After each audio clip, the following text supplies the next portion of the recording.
up after a historic day in Texas Tech softball, an improbable 2-out 7th inning comeback for the Red Raiders.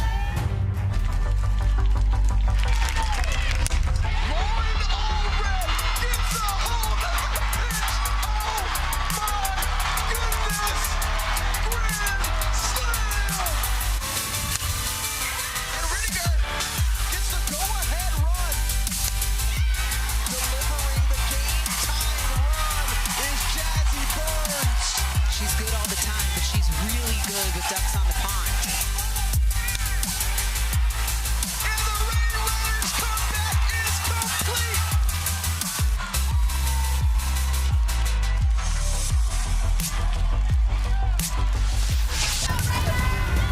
A wild scene on the field and outside Tracy Sellers Field here in Lubbock, as what is in store for a rematch from yesterday's game between Texas Tech and Ole Miss. And do the Rebels have more fight left in them, as a trip to the Supers on the line for these teams? As we say hello and welcome you in with the two-time national champion out of Oklahoma, Aaron Miller-Thiessen.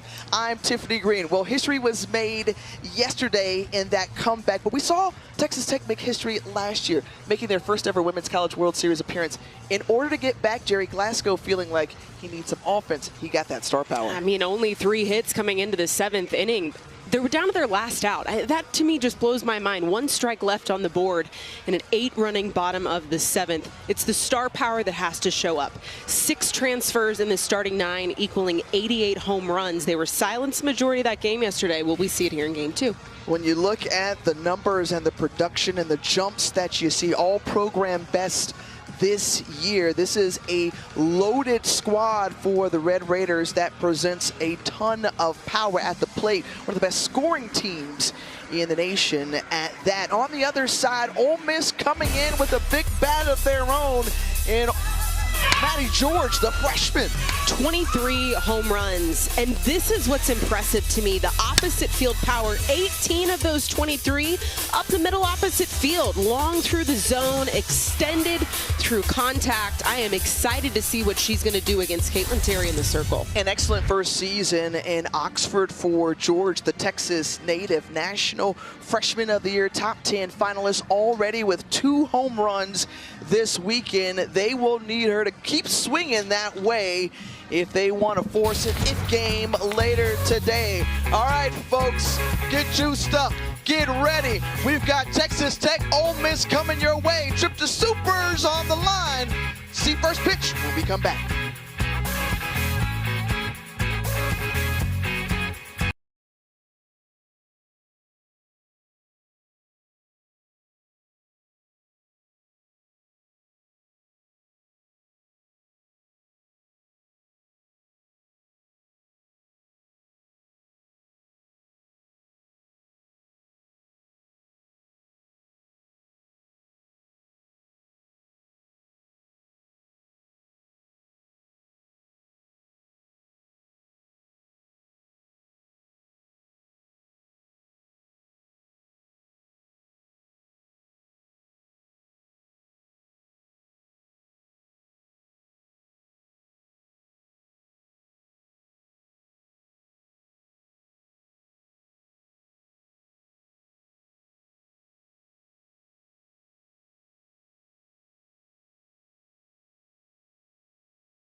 Welcome to the NCAA Softball Regionals presented by Capital One. And regional final Sunday here from Lubbock.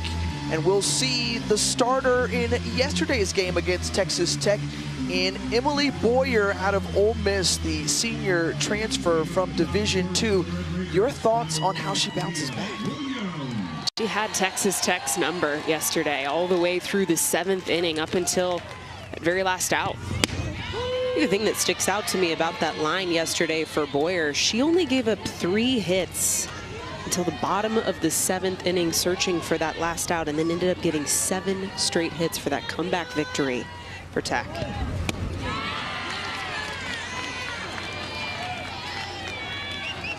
And the senior out of Harrisonburg, South Dakota, will face off against Mia Williams, one of those transfers we mentioned coming into this Texas Tech program, providing plenty of power at the top. And Mia Williams strikes out, and that's a good start for Emily Boyer as we take a look at the starting lineup, brought to you by Capital One for the Red Raiders. I mean, up and down this lineup, it's a lot of power, but Lauren Allred deserves the highlight for yesterday's game-tying grand slam back in the 7th inning.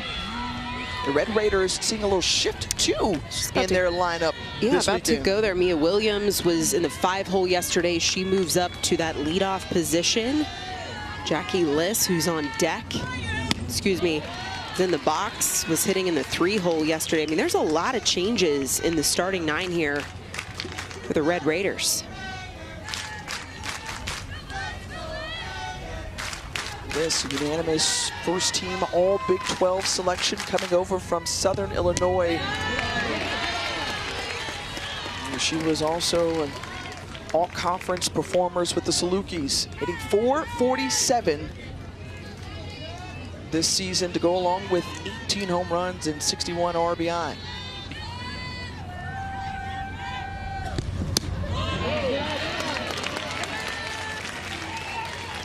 Three straight balls, and now a strike in to Liss. The count 3-1.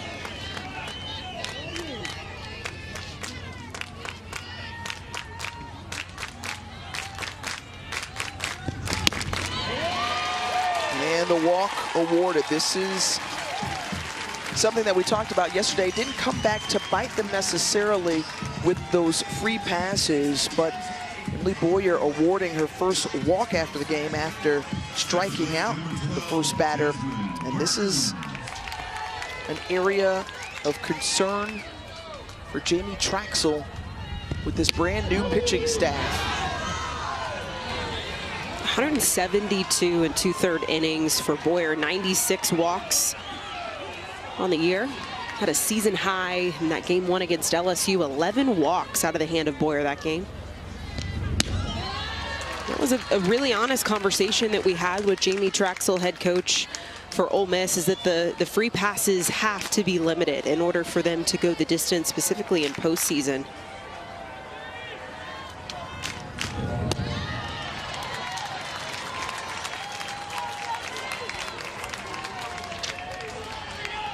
Good look there at Jamie Traxel, who took this program to the Women's College World Series last year. First time ever. And there's Jazzy Burns, the 2-1 ball opposite field. Base hit goes to the wall. Stand-up double. Runners in scoring position with 1 out for the Red Raiders.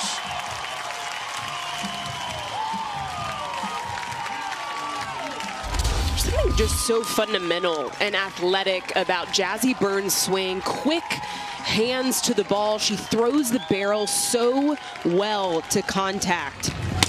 The barrel control, the extension. I mean, this is to the deepest part of the field, hitting behind Jackie Liss. She's able to stand at third easily.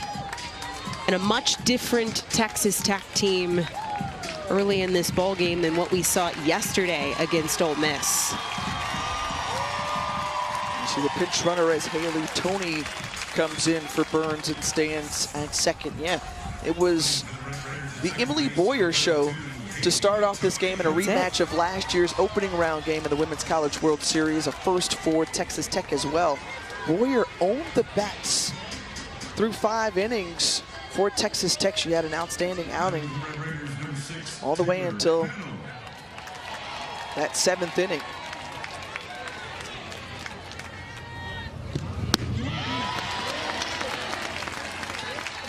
Taylor Panel who comes over from an SEC program in Tennessee, hitting .357 this season now in West Texas with the Red Raiders.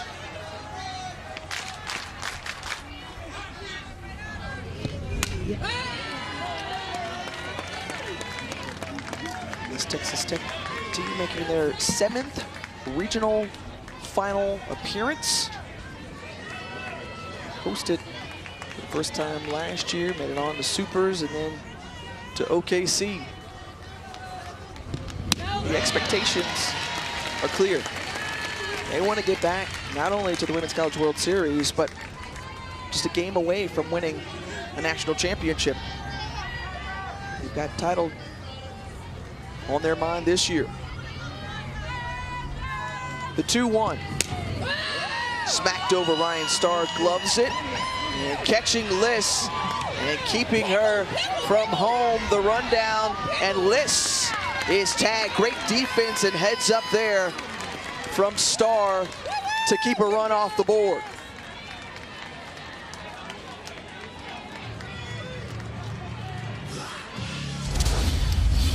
Just one step too many for Jackie Liss at third base. You can see she's trying to bait and wait for that throw across the diamond.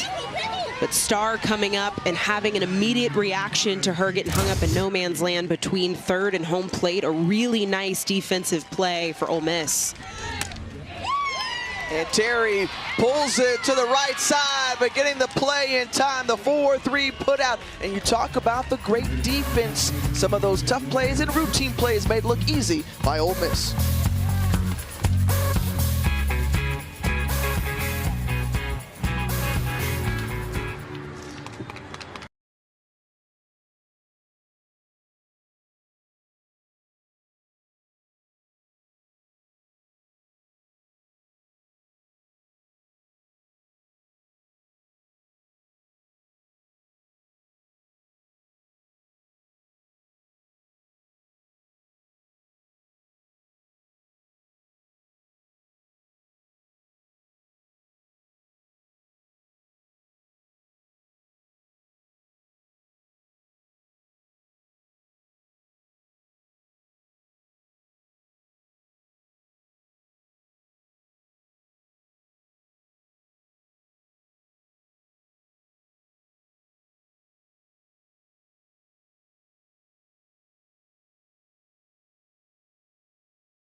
Regionals are presented by Capital One.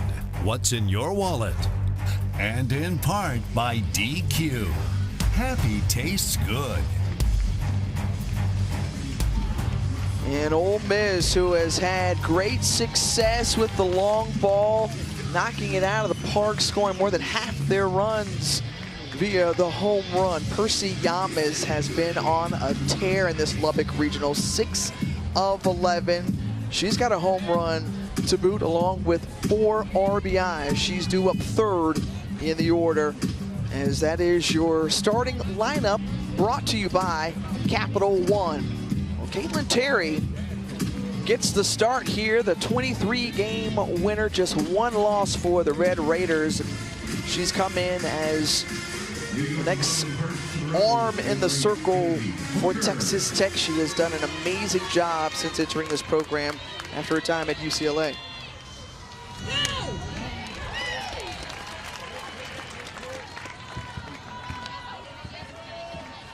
Kennedy Bunker, the senior catcher out of Simi Valley, California. Is homered already this weekend as Ole Miss making their 9th regional final.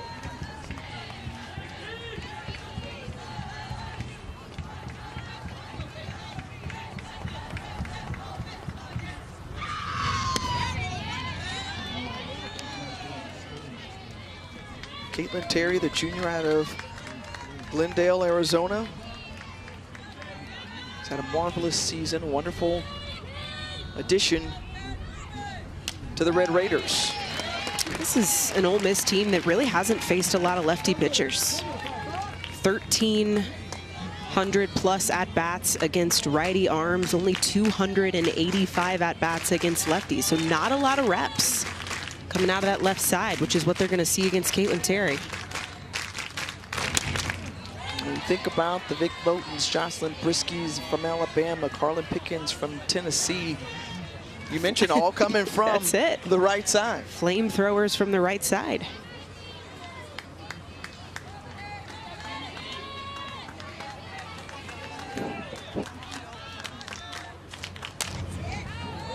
Bunker having a competitive at-bat to start it off here. Fouls off another pitch.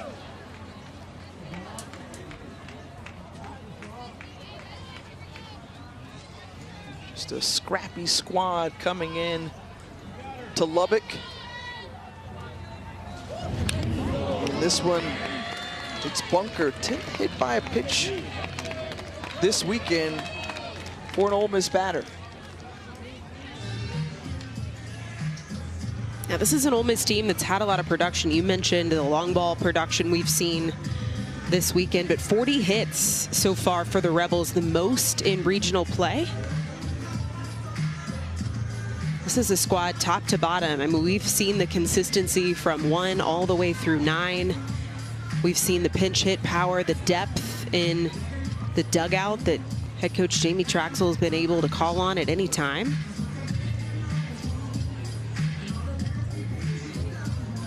And the trainer just giving a quick check to Kennedy Bunker's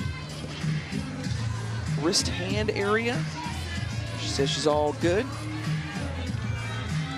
And ready to go as Mackenzie Pickens steps in.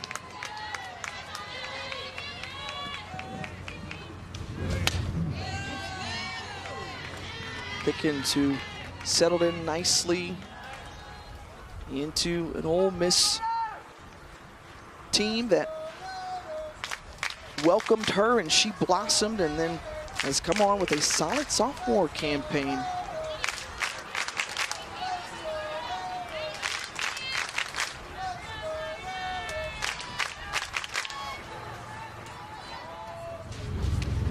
And this one hits Pickens, so back-to-back batters hit Pickens, who has been hit more than anybody in the nation. She leads that category in hit by pitch.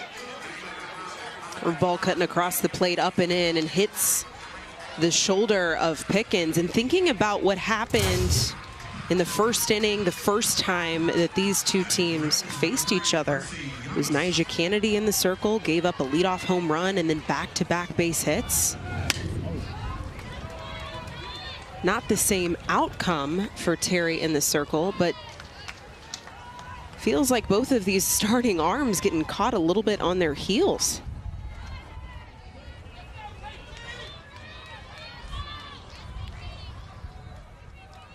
First two base runners aboard for Percy Yamas, taking a couple of good cuts there. Now trailing 0-2 in the count. NFCA All-South Region second team. Again, she has just been great this weekend. And the home plate umpire almost appeared to have maybe called that third strike instead of ball. And Terry Holt stands back in, 1 ball and 2 strike. That's been a conversation that has been mentioned across sites. The tight strike zones we've seen. A lot of similar placement right there, just not getting called, but that's just a part of the game, something you can't control. So as Terry steps back, Yamas awaits. And Percy Yamas loops that one, and a running Logan Holloman snags it in for out number 1. You know, control issues too with the strike zone is not common for Caitlin Terry. That was her 7th and 8th hit by pitch of the year. Not a lot of walks on the season, 28 walks on the year. She's a strikeout arm, almost 150 Ks in the year. And this is what Maddie George has done in her debut season in an Ole Miss uniform. Program record in the single season for both home runs, RBI, and total bases. She's added to that home run total this weekend with 2 to bring that total up to 23. Well, this matchup really is intriguing to me, just with where Terry locates, especially that curveball right there, breaking away from Maddie George. Terry now ahead 0-2, but it breaks into the power alley of Maddie George. 23 home runs on the year, 18 of those coming opposite field and on the outside part of the plate. And getting the strikeout right there. The big hitter retired by Caitlin Terry for her first K of the day. Terry not scared at all. Fearless, cutting through the strike zone, goes right into her wheelhouse.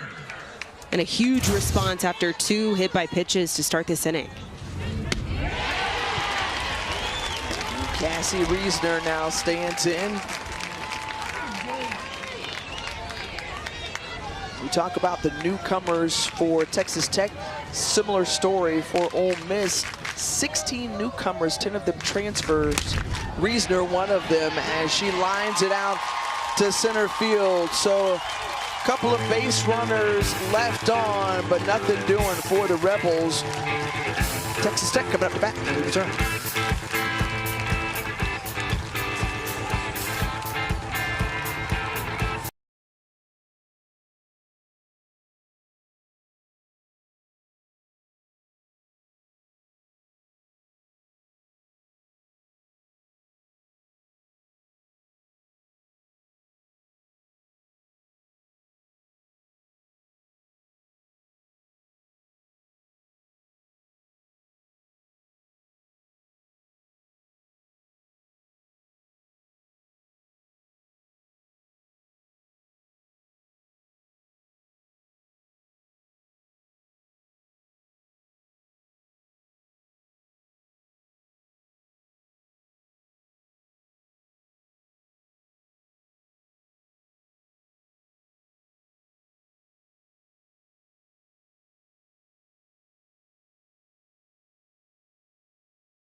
This is what happened just yesterday. Lauren Allred with the bases jacked, a grand salami to even up the ball game at 8-all in the 7th inning with 2 outs. And I'm telling you, that was the most insane game that I think I've called ever. That comeback was monumental, but she is known for those types of moments. You go back to last year's walk-off that she had against OU to down the 4-time champions in a row to advance to the Champ Series. That was her only Grand Slam this season. I mean, wow. Talk about the timeliness of that cut to tie up that ball game as clutch as it gets. Mia Davis, who typically sits in the leadoff position, that's where we've seen her throughout the games this weekend. Now leading it off here in the 2nd from the 6th hole. And you'll look, obviously, Texas Tech, the 11 overall seed, the hosts, where they are the visitors on the scoreboard today.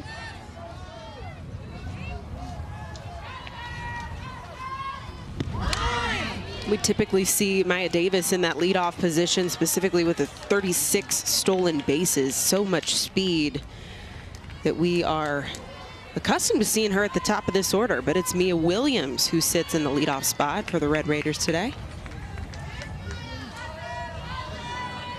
And the Chopper back over to Cassie Reisner, and the speed there from Davis has her aboard safely with the leadoff base hit. Well, she is a leadoff here in the second inning. Pounds this ball into the ground. This is textbook barrel control. Bounce the ball in the dirt, run fast. She's got the speed to do it. And again, it was Allred who brought in Maya Davis in that game we mentioned against OU last year in the Women's College World Series. She got on base, bottom of the 7th with a single, and then Allred was able to bring her on home. The junior out of Texarkana, Texas. Standing in from the left side. This one flared into no man's land. And how about it now? Red Raiders threatening runners in scoring position. Back-to-back base hits. The double for Lauren Allred. Take a look at the wheels of Davis. This ball gets down in no man's land, and the bounce off of the turf from Grisham gives the green light to Davis to take another 60 feet. I mean, this has definitely been a playing surface that has mattered. We've seen 3 ground rule doubles this weekend. There's a rubberized turf in the outfield, so a huge bounce. Look at this, the bounce goes past Grisham, and it is all wheels. Davis is the Golden Shoes Award winner as a freshman. You mentioned one of the best base stealers in the country, and Logan Holloman has an opportunity to drive home some runs.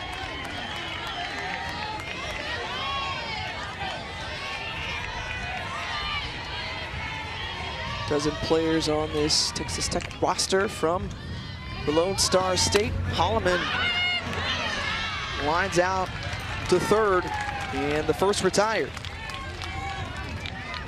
As we take a look at the NCAA softball regional bracket, the winner of this one will go on to face Florida. Was the first team earlier today to punch their ticket to the super regional round.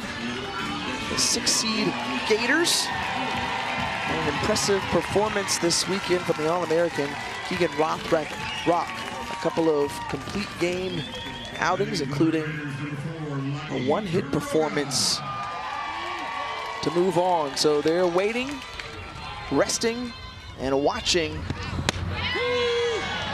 this Lubbock Regional. I know that's a pitch location right there, low at the knees, that Boyer wants. She struggled to get it consistently yesterday, the first time facing Texas Tech. When you're a drop ball arm and that's not a strike that you're getting called often, makes your job a little bit harder. Facing one of the top offenses in the nation. And the catcher, Lagi Quiroga, is at the plate. We've seen limited action from her, but Jerry Glasgow has 3 different catchers that he can rotate with Quiroga, Valdez, Vic Valdez, and Jazzy Burns. There's a good look there at Jerry Glasgow. Second season here with his Texas Tech program. And he talked about just the way this team came in to this weekend. Right? Disappointed after falling to Arizona State in the Big 12 championship. Had to recalibrate and get ready if they wanted to make another deep run in the postseason. And we talked about it at the top of the show, bringing in the offense to help fuel them.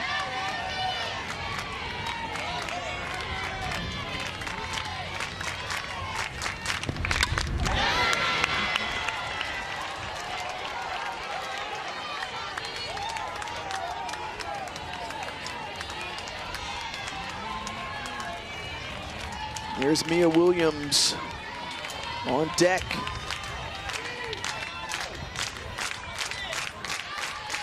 The payoff pitch from Boyer. And gets Quiroga looking. Second strikeout of the day for Emily Boyer. And a big backwards K for the Rebels. Really nice location, an even mix inside and outside, both sides of the plate. And that down ball spin gets Quiroga caught in the middle. Neil Williams, one of those players that we've kept our eye on, team leader in doubles, home runs, RBI this season. 22 jacks, hitting above 400. And a chance to tack on some ribbies to her total. And folks, I mean, if you go back to yesterday, everything happened with 2 outs in that 7th inning comeback to extend the game. 12 of 25 for Texas Tech. With 2 outs, their production has been insane. It's crazy. I mean, another 3-ball count here that we've seen from Emily Boyer, her 3rd, and now that one in for strike 1.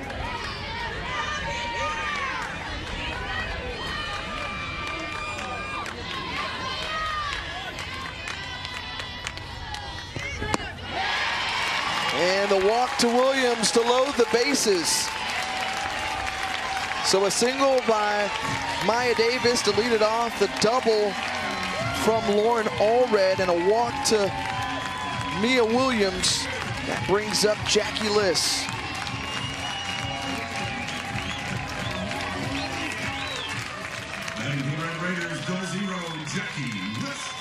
Liss, who walked in the last inning, sees that off-speed offering in for strike 1.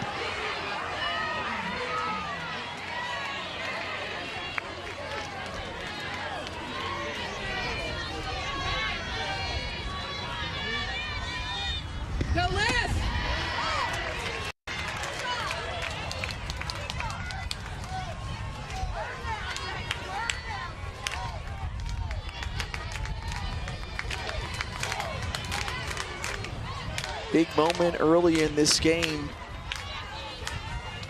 With the bases loaded, Texas Tech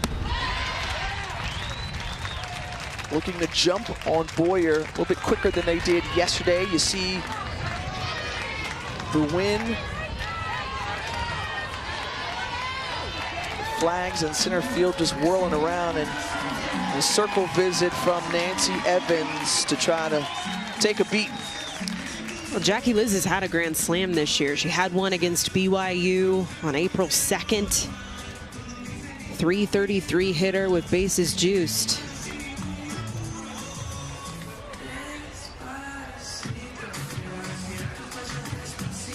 Just past the bottom of the hour, Aaron Miller, Tisa, and Tiffany Green here with you from the Lubbock Regional. The number 11 seed Texas Tech Red Raiders, a win here, and they advance to their 2nd ever Super Regional. Meanwhile, Ole Miss trying to force another game today, an elimination game that would come up right after this one. They've already made 3 trips to Supers, seeking their 4th. Emily Boyer is in the thick of Power Alley right here for Texas Tech. Liss with 18 home runs on deck. Jasmine Burns, 17 home runs. In the hole, Taylor Panel. Then it's Caitlin Terry. I mean, the power just goes on and on. To mention the transfer power. They shop the portal. Well, 6 of the starting 9 for Texas Tech today, and 88 home runs between those 6. Going to see if maybe there is a pitching change happening in the circle.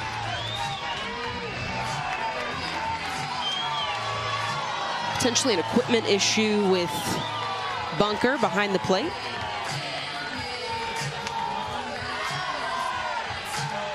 And just some friendly jeers from the Texas Tech fans during that equipment change. And Kennedy Bunker all set, ready to go. Glove good.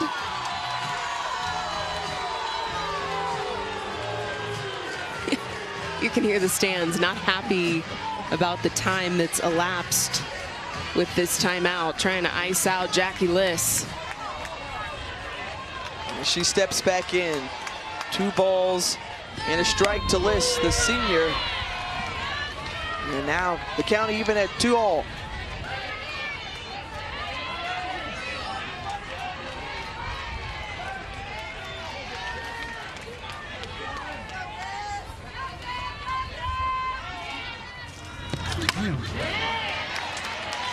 Fouled back.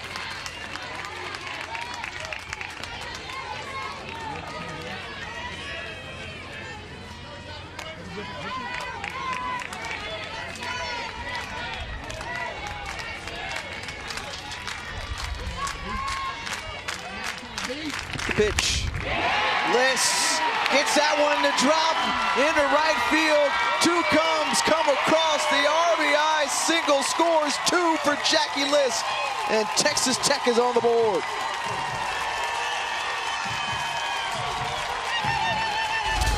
Off-speed pitch, low in the zone, and Jackie Liss shortening contact. She does not overswing here with 2 strikes. Low and away. See, she makes room for that bat path to hit exactly where it's thrown. This is a nice piece of hitting. And hitting behind runners, too. That's high IQ at the plate.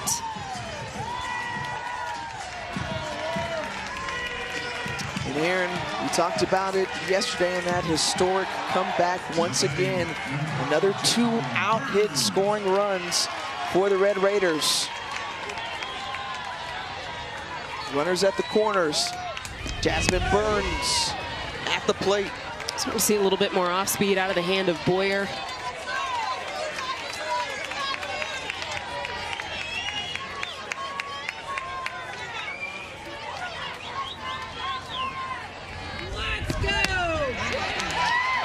The grounder handled by Ryan Starr over at third. And that ends the inning. 4 hits in this game. Big ones coming up in this inning. A 2-run lead for Texas Tech.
There is nothing like the Women's College World Series.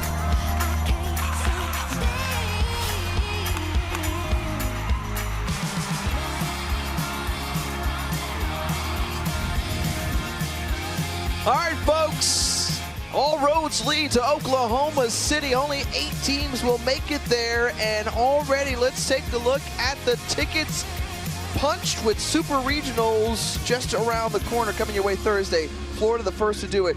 Then Georgia, Texas, Alabama, Arkansas, LSU, all making it to the Super Regional round. SEC well represented here. National seeds advancing. We did see Oregon, the first national seed to go down last night and eliminated from the tournament. You just don't know what's going to happen this time of year.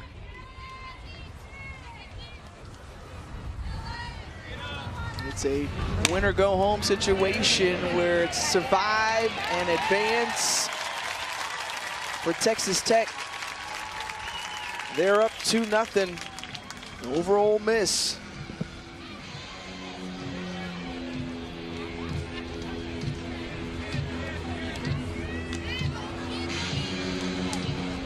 Now batting for the Rebels, number 25, Tinley Grisham.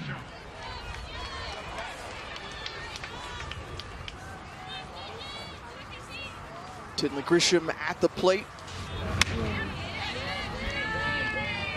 Grisham, the junior out of Philadelphia, Mississippi.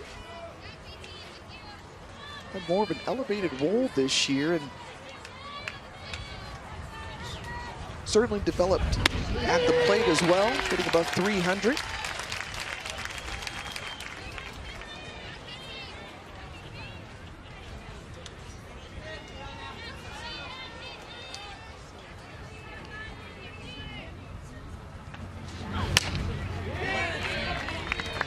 Foul.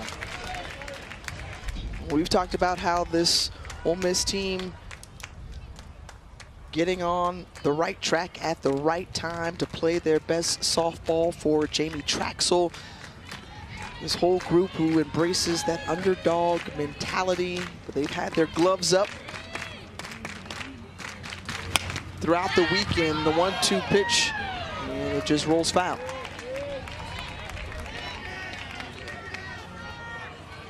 This is a group of fighters, a resilient bunch, who after that collapse against Texas Tech yesterday came back to win that elimination game against Boston University to get another swing at the Red Raiders as Grisham is able to beat it out. A very close one, and immediately you're seeing players and the coaching staff signaling for a challenge. Coaches are allowed 2 apiece. Let's look at it here again.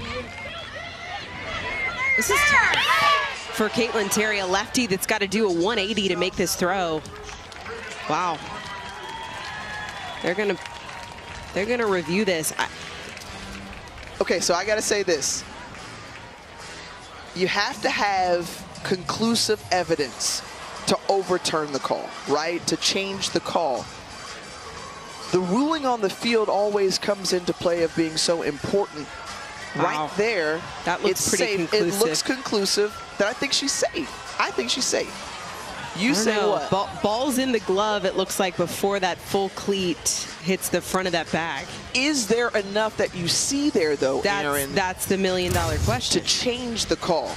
I do want to just say something. This is a game of inches, and I think that leg out right there from Grisham is why it's important to hit the front edge of the bag. If there's any youth watching this game right now, young softball eyes, the importance of hitting the front of that bag versus the middle of the bag, the back of the bag. Had any other place on that bag been hit by that foot, I think the call on the field would have been out. So you can see the location of contact. The front of the bag gives her the quickest and best advantage to get that call. Really good look from our crew there. Yeah, and we've seen a couple of bang-bang plays. We are clearly not the experts. We can weigh We're 50-50. We're 50-50 on this. I don't know that there's enough there to overturn it. Really good leg from Grisham to beat out that ball. And I want to mention the lefty Terry in the circle. That's what makes that play tough for her. She's got to do a 360 or a 180 rather to make that throw to first. Glasgow wins it. He keeps the challenge. If he's unsuccessful, he loses and is down to 1. After review, the call to field's been changed. And he's out. Texas Tech has 2 challenges remaining. Tiff, I still love you. Yeah, it's all good. It's all good. Hey, look. Another look once more. And what Command Central saw, they said the ball did get in the glove at just enough time. How about the athleticism of Terry popping off the mound right there to make that throw an absolute dart to first base. It's always nice to see when a pitcher can field their position. Having that 5th infielder on the dirt is so important.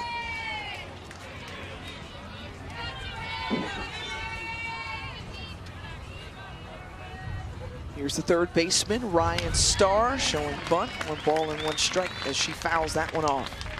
That's not always the case. I mean, we've even seen some of that this weekend. Sam Lincoln, pitcher for Texas Tech, struggled a few times this weekend to field her position in the circle.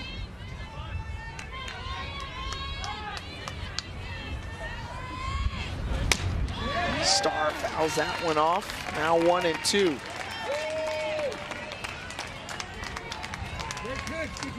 Understanding all those components ever so important, and so Terry helping her effort, doing a great job fielding that position.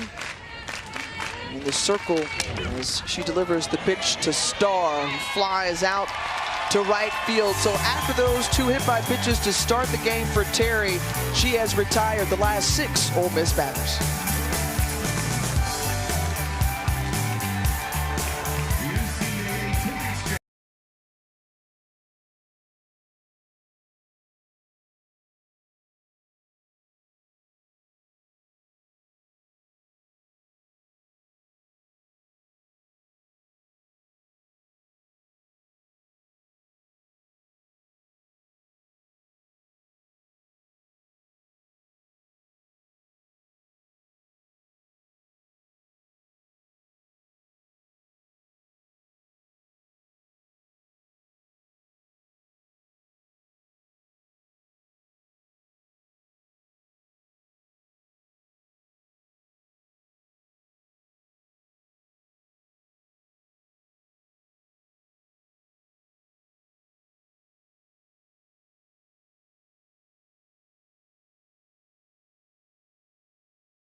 Don't miss the NWSL tonight on ESPN2 as Portland goes head-to-head with Angel City. Kickoff is at 6 Eastern. Watch it live on ESPN2, and you can also stream the match on the ESPN app. Back here in Lubbock, it's all about softball, right? The fans are all in and ready to see if this Red Raider team can make it to their 2nd ever Super Regional. A win here today allows them to do so, or in this game rather allows them to do so. Ole Miss is trying to force a Game 7.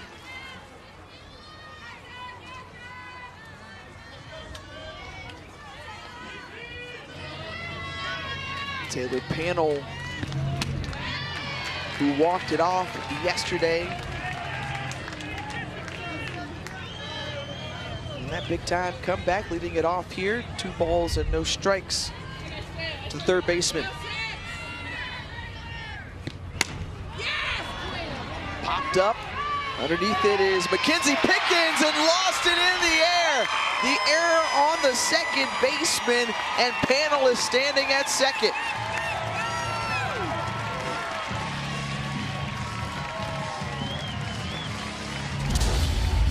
This is another one of those bounce balls. This time it's on the dirt.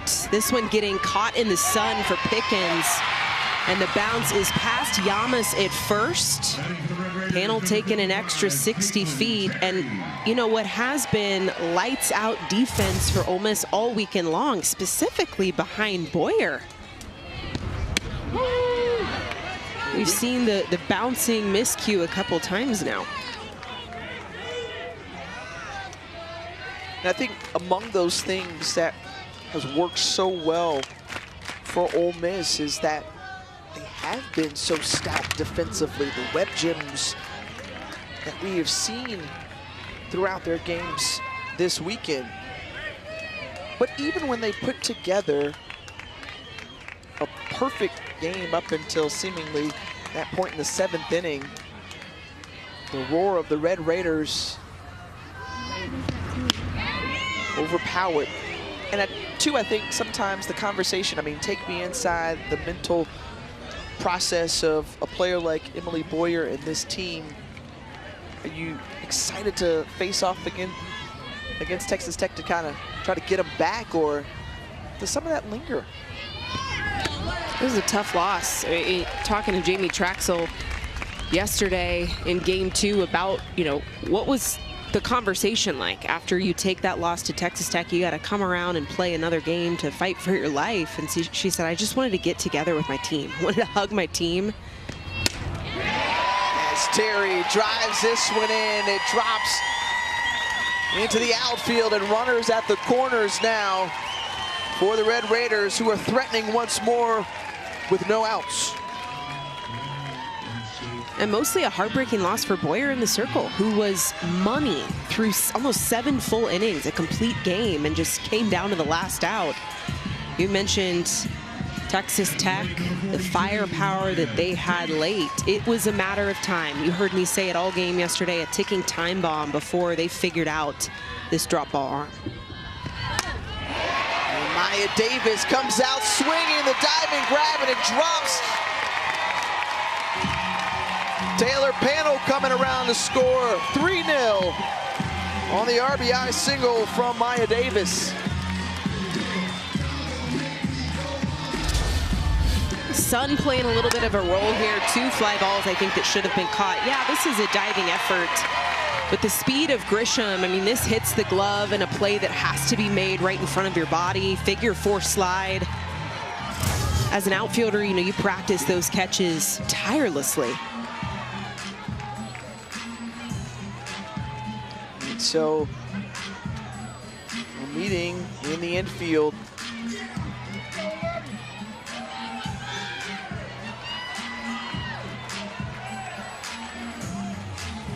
Welcome into the Lubbock Regional on this Sunday here at Tracy Sellers Field. Tiffany Green, a long time with the 2-time champion out of Oklahoma, Aaron Miller Thiessen. A 3-0 advantage for the 11-seed host Texas Tech.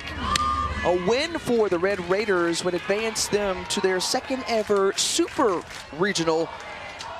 While Ole Miss is attempting to force a Game 7. 2 runs put up last inning, and here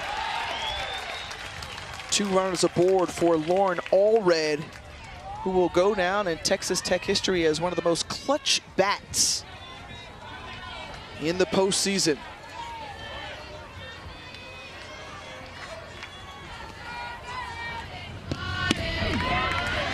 The junior who had that game-tying swing with a grand slam yesterday. And an epic comeback win for the Red Raiders in 8.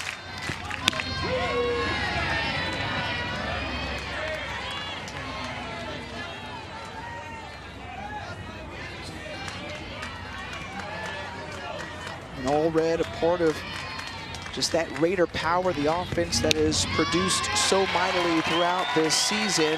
And the walk awarded from Emily Boyer loads the bases here. And just a reminder to our viewers as we take a look at the NCAA softball regional bracket, the winner of this one will go on to face the Florida Gators down in Gainesville, the first to punch their ticket of many already here today. Some more to go. And the Gators await, currently looking on to see who will move on here from Lubbock.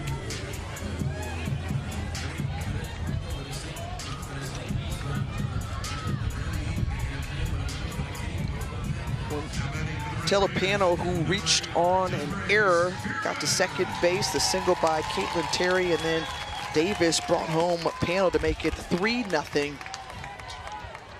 All red with that walk. Desiree Spearman, the pinch hitter, comes in, and that one gets away. The wild pitch will score Caitlin Terry.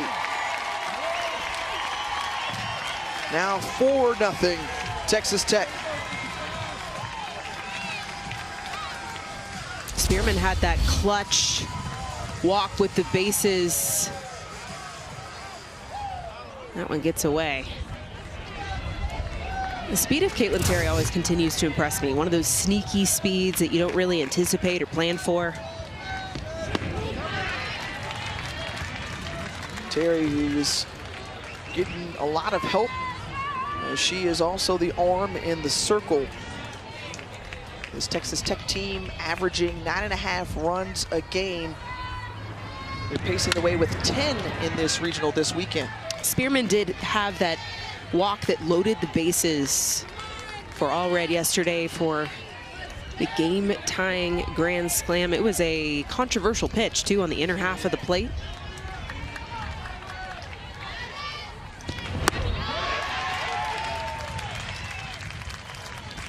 Was the Conference USA Player of the Year a couple of seasons ago at New Mexico State. The theme for this Texas Tech team this season, the number of transfers that they've brought in, the power that lines this roster, the depth for Jerry Glasgow's team looking to make another run to OKC. 4 walks so far for Boyer.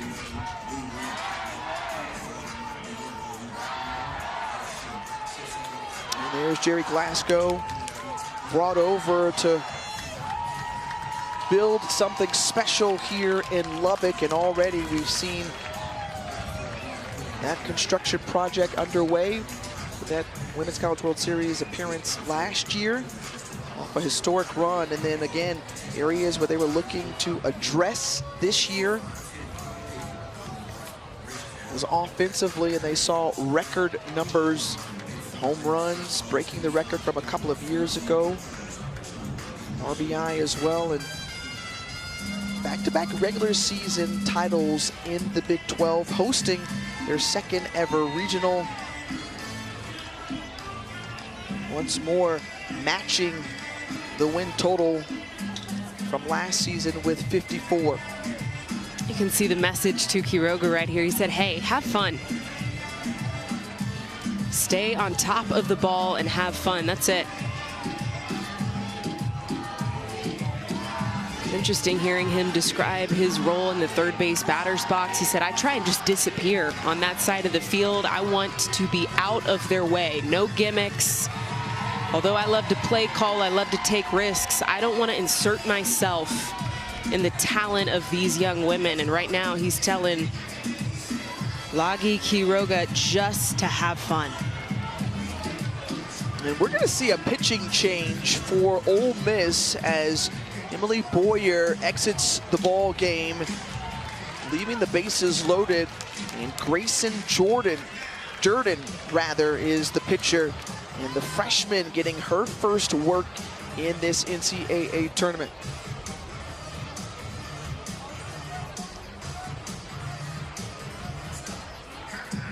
While she warms up, folks, just a reminder, remember This Texas Tech team was down to their final strike, final out, and then found a way to turn things around just in the nick of time.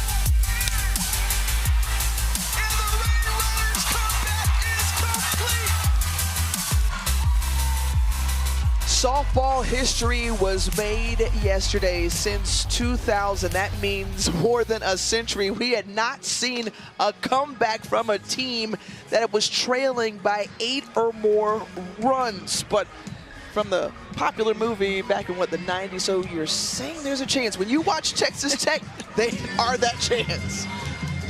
They're the one. One out of 64. Wow. 640 teams. Wow.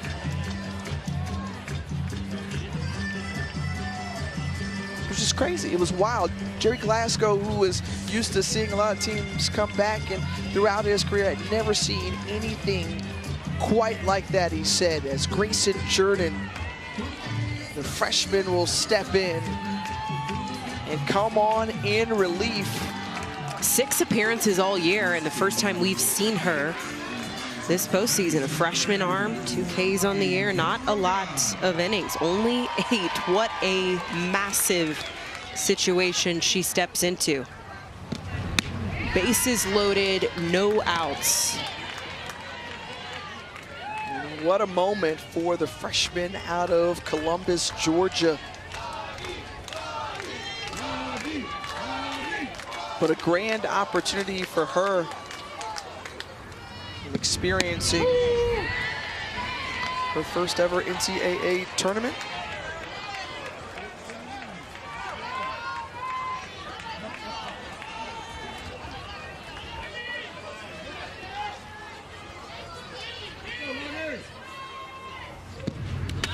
One bounces across, Bunker trying to keep it at bay. You know, the wheels of Maya Davis are always going to be spinning. They were in motion there. She slides across the tag home. A 5-run lead after the wild pitch. So much aggressiveness from Texas Tech. We've seen this all season long. In fact, first game of this regional for Texas Tech, they stole 7 bases against Marist. We did not see any in the first outing against Ole Miss, frankly, because they just didn't have a lot of opportunities to steal any bases. 7th best in the country in that category, with 126 stolen bases entering today's game. Now 2 balls and 2 strikes to Lagi Quiroga.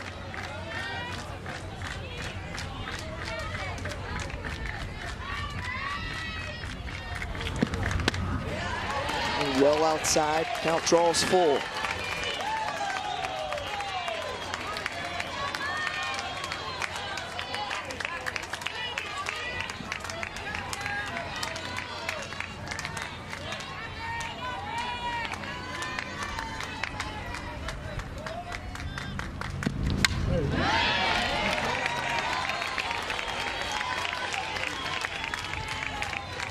That's what makes, in my opinion, Texas Tech so scary, is the power that they have, the home run power, and then the speed. 6 of their starting 9 over 11 stolen bases. Williams with 20, Davis with 36, Haley Toney with 18, Taylor Panel 14. I mean, some of these speed numbers are eye-popping. And then you pair that with the long ball power. It's like, how do you defend? How do you pitch to this offense? And with 2 Player of the Year finalists, arms in the circle as Quiroga gets underneath it and tracking it and finding it in the sun is Ryan Starr for out number 1. Talked about Maya Williams. Well, Maya Williams, she is a part of that 2020 club, the first Red Raider to notch in the books with 20+ home runs and 20+ stolen bases in a season.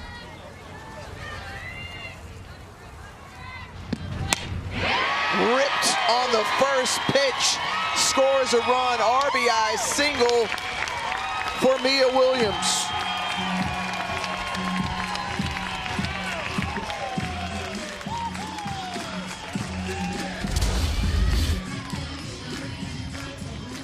This is at least a ball off the plate, up and out. And Williams, so much barrel whip, gets out and around this ball. A little bit early, but it doesn't matter. When you hit and swing as hard as Williams does, this is going to find its way to the green. One hop shot to Grisham and an RBI on the board. Williams taking off again, another stolen base for Maya Williams, now with 21 on the season. Funny story we got from Glasgow about stealing and Williams. He said there was one time I gave her the steal sign and she didn't go. My eyes about popped out of my head. I had asked her when we got back in the dugout, like, hey, did you see the steal sign? And she very honestly answered, yeah, I didn't think I was gonna make it, so I just didn't go. That's the relationship that those two have.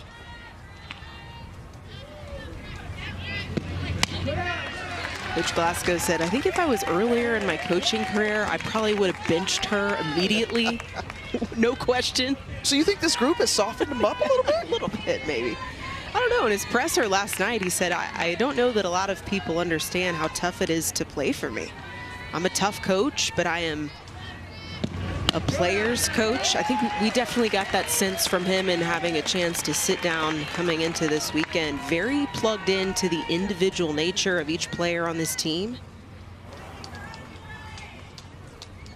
And there can be some concern there too with just, again, all these players transferring in from different programs. We talk so much in this new age of college sports about how do you quickly acclimate to programs, and you are concerned about chemistry amongst players. That was something he was honest with us about. He was like, hey, talented, absolutely. How would they all get along? Wasn't quite sure. But when we talked with both Nigeri Kennedy and Caitlin Terry, two of the mini stars on this team, said, look, we feel good and we feel free playing under Coach Glasgow.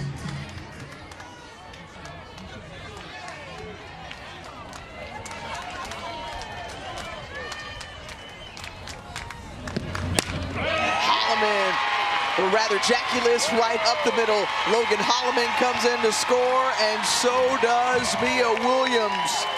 And pouring it on here, now an 8-run advantage for Texas Tech.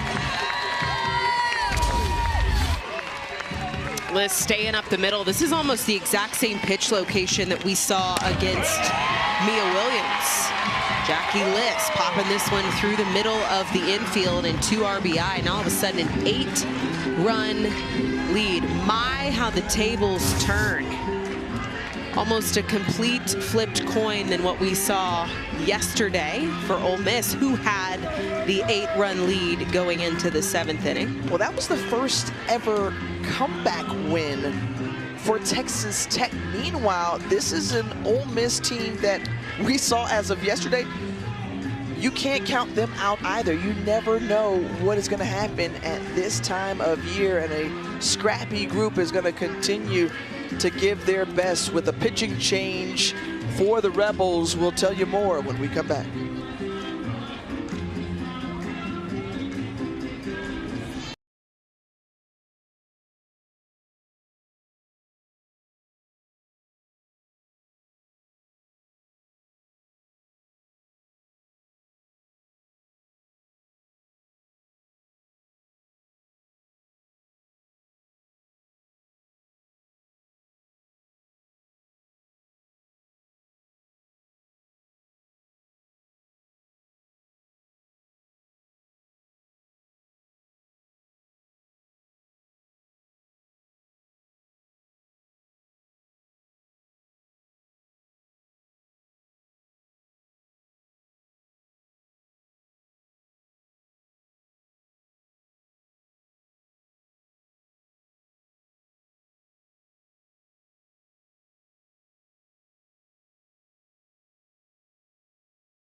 The Women's College World Series returns to Oklahoma City. Action beginning Thursday, May 28th at noon Eastern, live on ESPN. For more info, go to NCAA.com, the home for all 90 NCAA championships. Tickets already punched so far to the Super Regional round, and the latest addition to this list, the Arizona State Sun Devils, Big 12 tournament champions, and they run-ruled the number 15 seeded Texas A&M Aggies.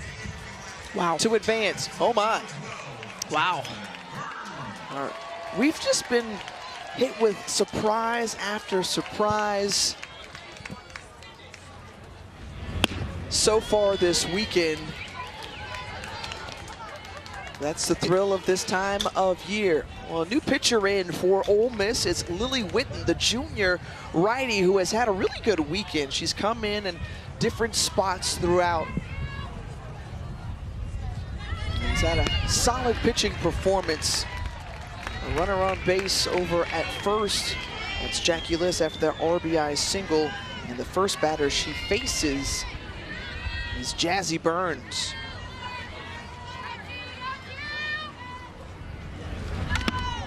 Saw all three arms yesterday against Texas Tech. Millie Boyer, Kyra Aycock, and then Lily Witten.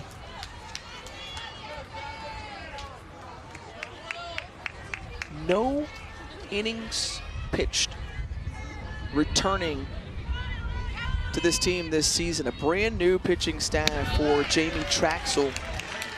As Witten did not play, a mid-year transfer, came over last year from Missouri.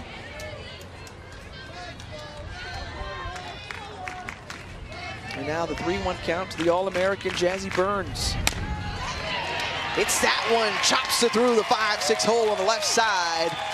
And another base hit for Jazzy Burns, now 2 of 3 in this game.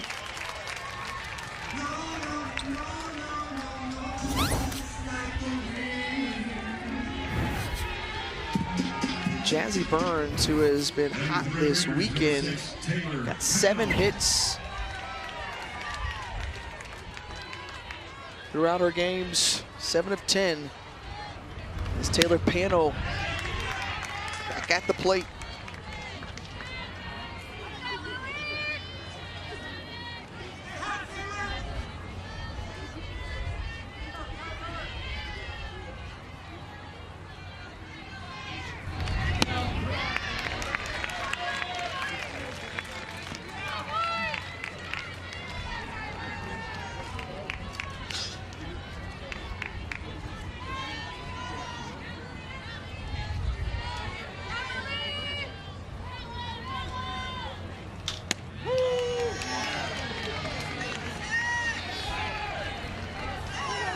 Two balls and a strike to Taylor Pano.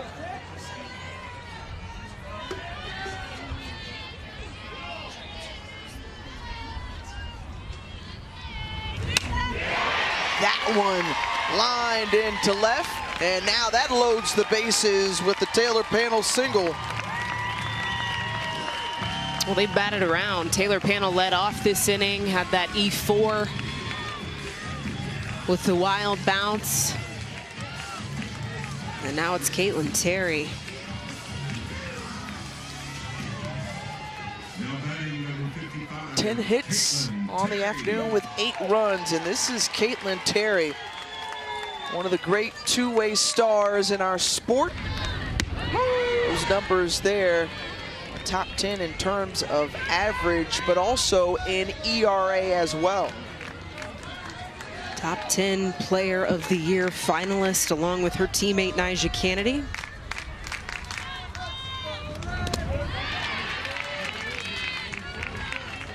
I think her addition has just been huge, right? Because you allow less mileage on that arm for Nyjah Kennedy. All-American National Pitcher of the Year a season ago, and you bring in another phenomenal player who could help her in the circle 20-plus wins on the year for Caitlin Terry.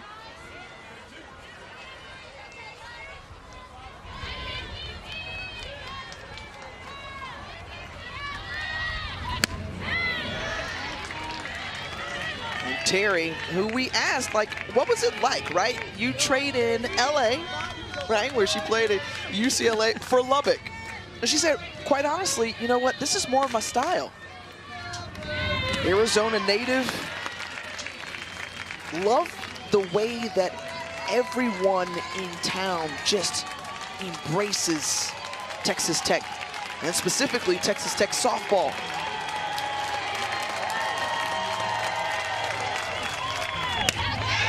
That one hit up the middle.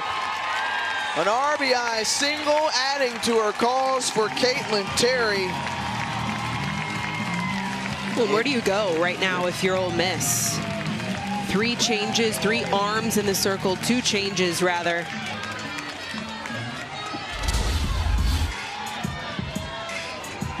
This is just right over the middle of the plate. All smiles out of the box. She knew she got a hold of it.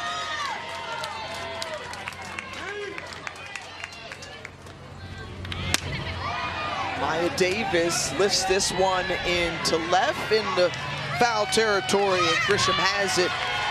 Another run coming on the cross as 2 RBI this inning for Maya Davis.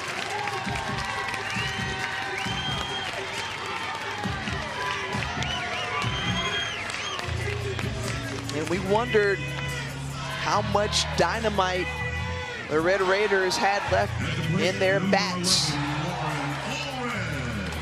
They've answered that thus far with plenty.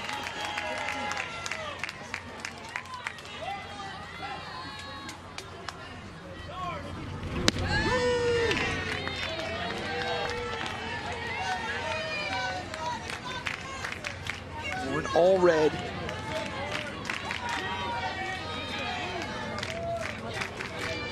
She's just gotten back into such a nice rhythm late in the season. They love it when she turns it on this time of year.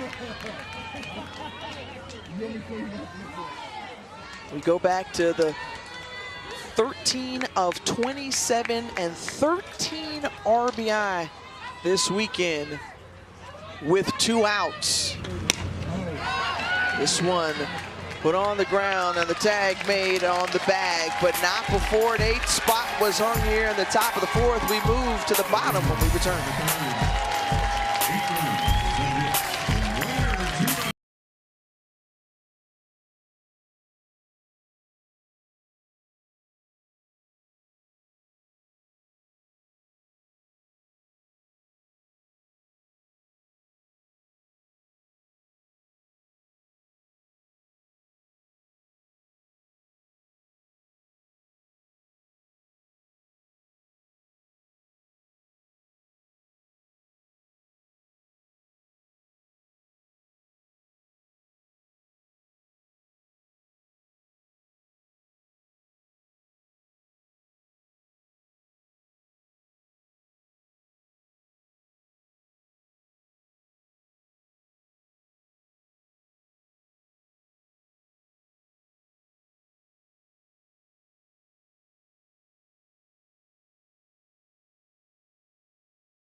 Back here in Lubbock, and a 8-run top of the 3rd for the 11 seed Texas Tech Red Raiders to put them out on top. As Ole Miss will come up to bat, and again, a total turnaround in what we saw to start the game against the Rebels yesterday in that winner's bracket game.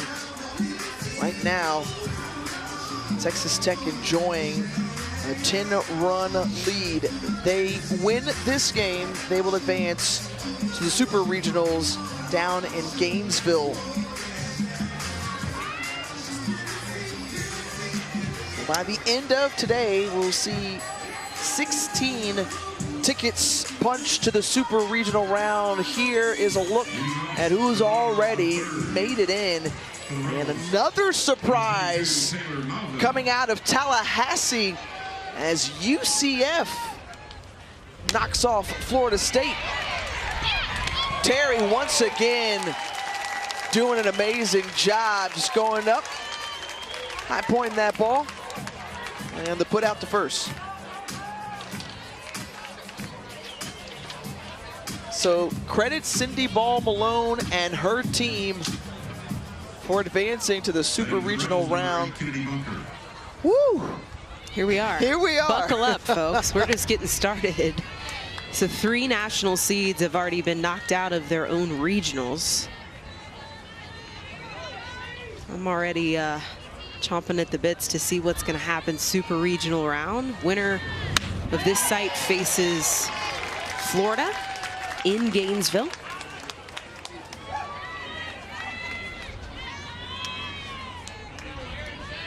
Again, a lot of stars we'll see on display as this tournament continues. You've got the #1 arm for the AUSL in their draft this season, Carlin Pickens. She and the Tennessee Lady Vols advancing on. As that one sent into center field, Kennedy Bunker gets a hold of that one and knocked off the camera. Our cameraman had to move. A little slide to the left. A solo shot for Kennedy Bunker. Her second home run of the regional. You mentioned the second shot from Bunker on the left side. This is lefty-lefty matchup, and Terry hangs this over the middle of the strike zone, deepest part of the field. And you can see Terry call her own bluff there. My bad. I missed my spot. That was hung right over the strike zone. Correction, that's Bunker's 3rd home run of this regional. Terry, who had previously retired 7 straight before giving up that solo blast, now faces off against Mackenzie Pickens. When you remember, Bunker got hit by that pitch back in the 1st inning. Terry started this game with 2 hit by pitches.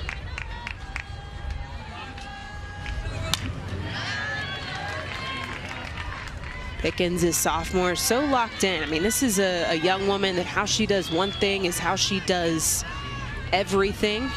Weight room, nutrition, training, how she practices, her prep. It's just so locked in. I remember last season, Jamie Traxel telling me that at times she'll take the team out for ice cream after games, and Pickens won't partake. Locked in on the diet, no ice cream for Pickens. She's stronger than I. Great will. So if she would have gone to the dotting cone, or Yeah, where did we go? Yeah, the rolling cone. The rolling cone. Tiffany and I've had some good ice cream here in Lubbock. You need it for how hot it is outside. I agree. We've been in the 90s. 100 degrees up here at times. Pickens is aboard once again safely, this time via the wall. We'll get a chance to talk with Jamie Traxel coming up after the break. Number 3, Percy Young.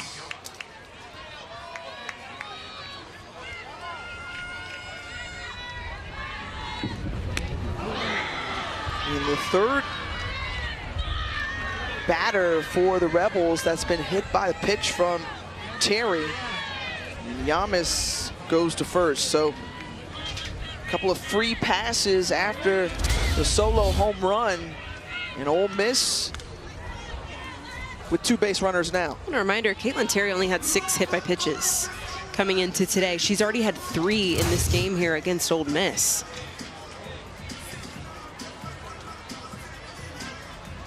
Taking her time just to walk it off.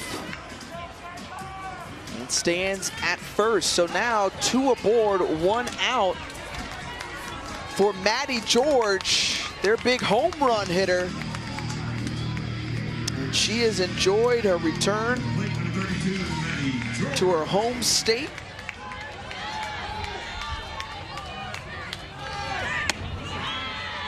"13 home runs in the last 17 games.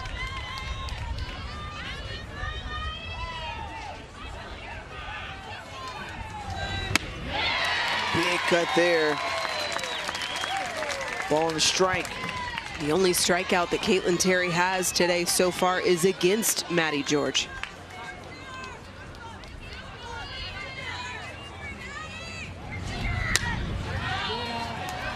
Again, you think about the home run record, single season best for Ole Miss with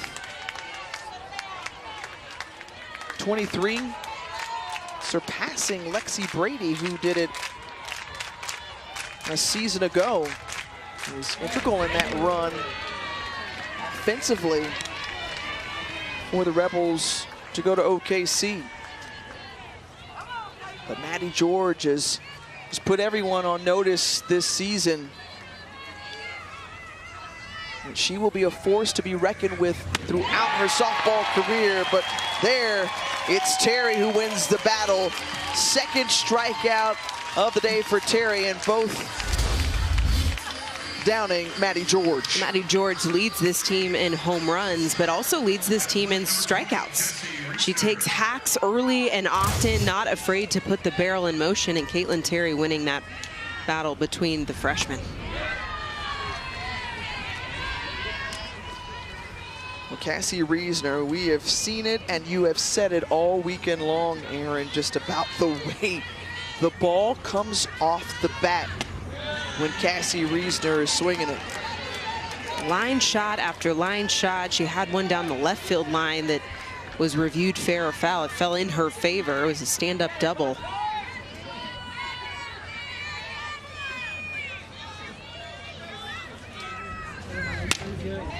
And another one, this one into the gap, and it goes to the warning track, and driving home another run are the Rebels. It's now 10-2 as Cassie Reisner with that RBI gap double.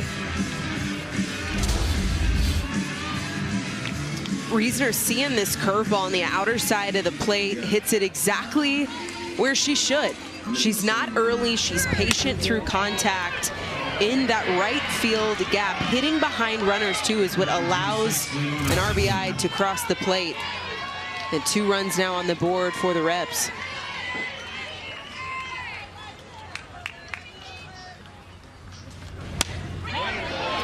First pitch swinging for Leilana Applin, and that ends the inning. Couple of runners left aboard. The 2 hits this inning, producing 2 runs for the Rebels.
Welcome to the NCAA Softball Regionals presented by Capital One. Ole Miss able to pick up a couple of runs last inning. Their head coach, Jamie Traxel, joining us now. And coach, after a long and emotional Saturday, what was the message to your team coming into today?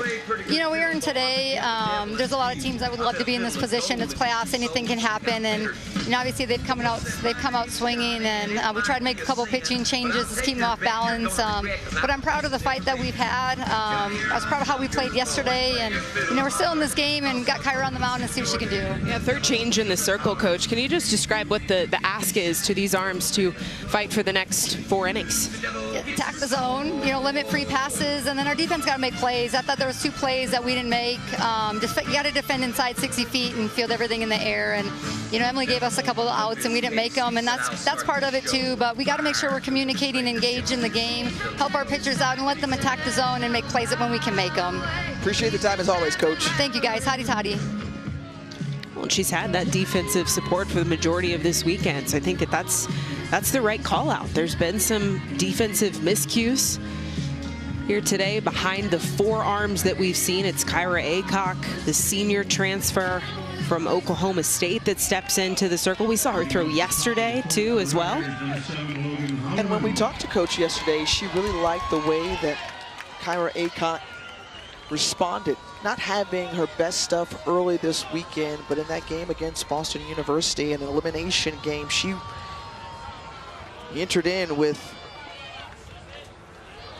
bases loaded and was able to get out of the jam.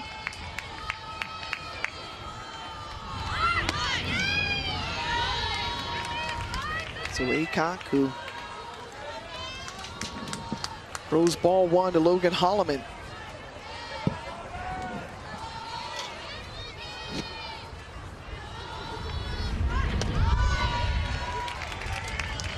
And Holloman searching for her first hit of the afternoon. She's one of 2 Red Raiders to not have a hit here in this game, as the bats have been swinging for Texas Tech.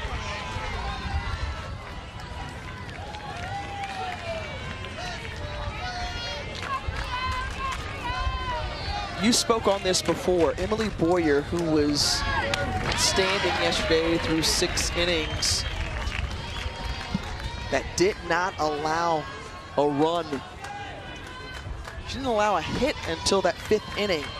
But the last 5 for Texas Tech against this Ole Miss team, they've produced 20.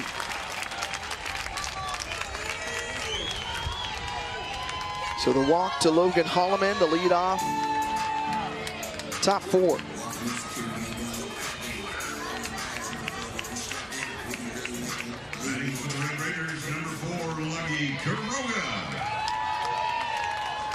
The 9-hole hitter,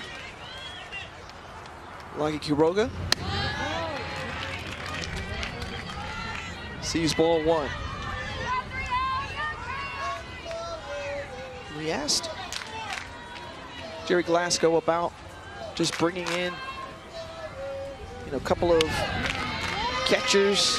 Quiroga, all Pac-12 selection. Jazzy Burns, as we mentioned, stud over at Ohio State. It was Vic Valdez, who had to have some off-season surgery.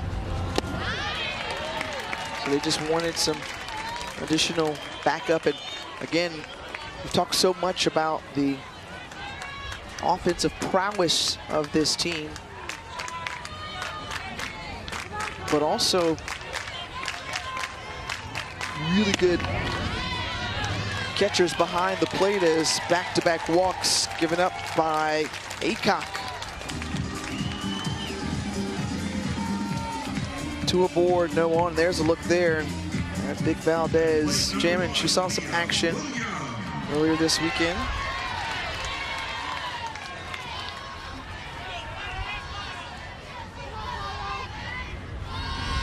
And we've talked about Mia Williams here, the bouncer over to shortstop, and she's retired. But the idea that she could potentially face off against her former team in the Florida Gators next week.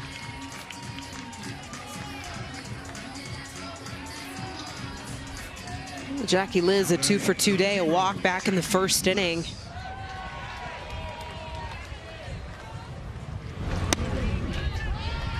She had the 2 RBI single back in the third.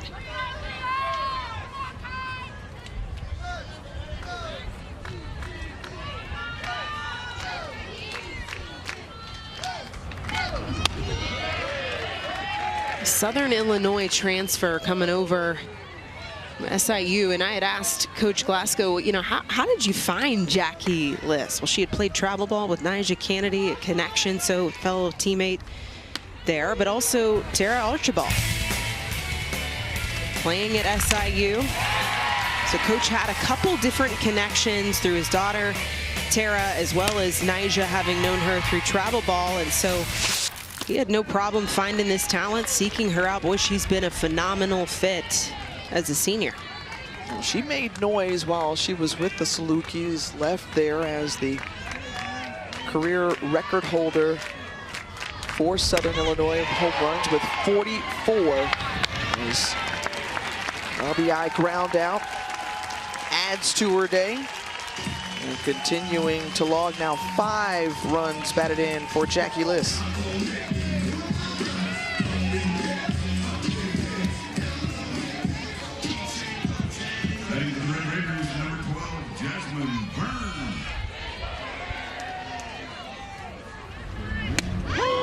Jasmine Burns turns away from that one, called strike 1.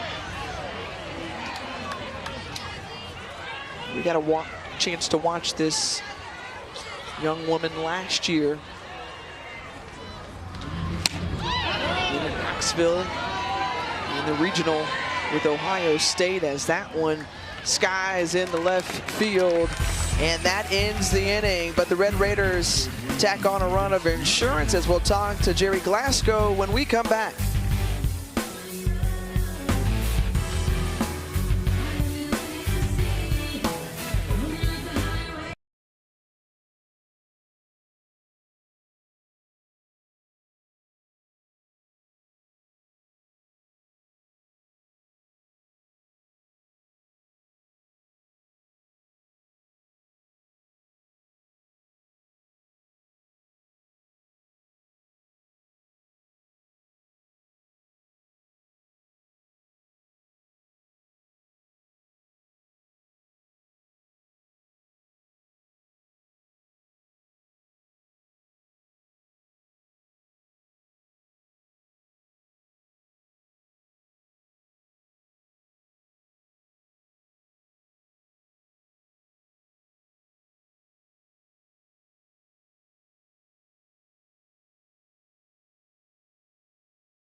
See that Texas Tech 1 win away from moving on to the Super Regionals.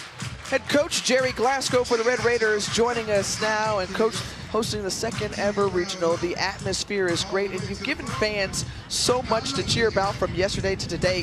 Speak to just what this means to the softball community and the Texas Tech fans. We've got tremendous fans, as you've seen all week, and we tested them a little bit yesterday, didn't we? And but they responded. You know, I think some of them went to tailgate and then came back. I think some got in their cars and they were listening on the radio and turned around and come back, because I had a couple tell me they did that. But it's been really fun, and it's just evolved from a town that knew very little about softball and to a rabid softball community, and it's fantastic. And we're just lucky we're living the dream every day here. Coach, you're the hitting guru. We've seen a little bit maybe earlier production than what we saw yesterday. What was the direct message to this team coming into this final? Be aggressive in the 7th inning, and last night in last night's game in the 7th inning, we just went up there and we swung. We were fighting to breathe, and we were fighting to survive, and And you need to be in that mindset every day. We're in the postseason, so let's fight and let's swing it. The first good pitch, let's hit it. And make it harder for them to get that ball in the strike zone without thinking really carefully about it. And I think we were so tentative. We took a lot of strikes right down the middle of the plate all day yesterday, and that lets the pitcher get too comfortable. You've got to make them pay a price if they come in the zone. Thanks, Coach. We appreciate your insights as always. Thank you. Well, they've been hitting them well for certain, but you know what? You think about just a couple of years ago, this was a different Texas Tech softball program. They go after Jerry Glasgow, a successful coach in both the college ranks and the pro ranks. And he's brought in to build a program here in Lubbock, Texas. And the investment that we have seen from Texas Tech alumni to ensure that this is a national contender. So quickly that happened for the Red Raiders. First year Glasgow's here. They bring in Nigeri Kennedy, signed a lucrative $1 million name, image, and likeness deal.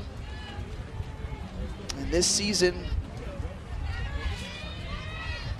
they too have added to that, loaded with more talent around after being national runners-up a season ago.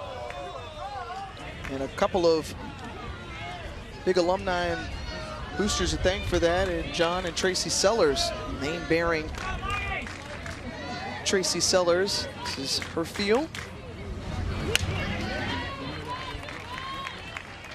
Former Texas Tech softball player in the early 90s, or early 2000s rather. I will, unless it goes a really long time. Yeah, the 2-2 to Grisham, foul back, but so much of the success was poured into by John and Tracy Sellers. John played football here at Texas Tech.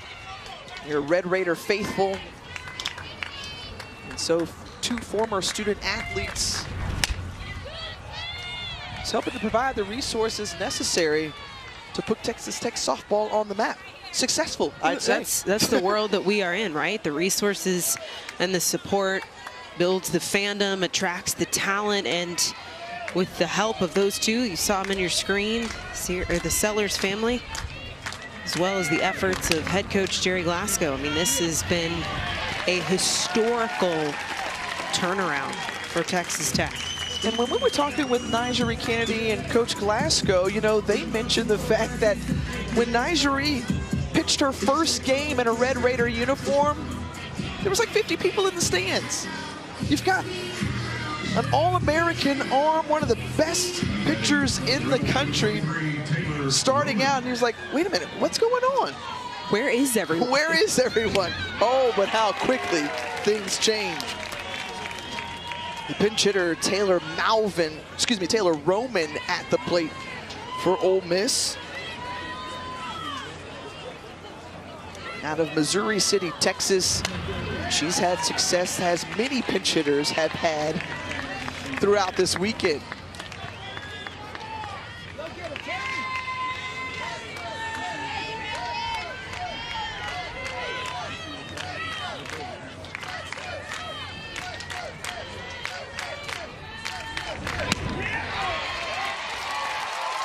And Roman caught looking. The backwards K, third for Caitlin Terry in this one. Well, there is drama on the Ole Miss side. Not happy about this call. You even see the reaction from Roman.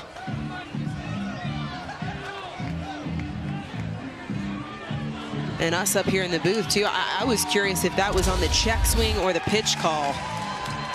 So take a look at the check. That is definitely not a strike when it comes to the barrel crossing the strike zone. And that pitch, at least a ball off the plate, minimum.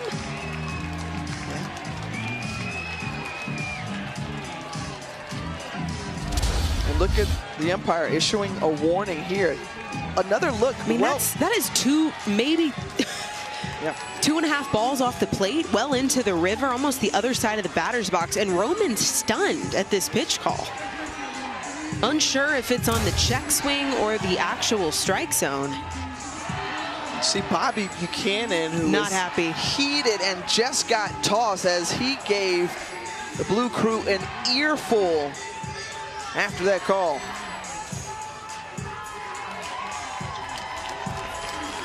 And as we've heard different coaches just talk about the consistency or inconsistency of the strike zone.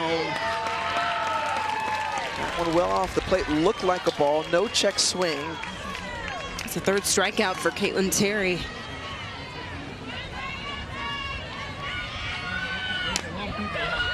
Taylor Malvin trying to beat it out, but a 1-2-3 inning instead. 3 up, 3 down, 12 pitch inning for Caitlin Terry.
Don't miss a minute of the action from the NCAA Softball Regionals. We'll take you to the live best action on the 7 Innings live show on the ESPN app. You can see every game and every big moment on the road to the Women's College World Series only on the ESPN networks.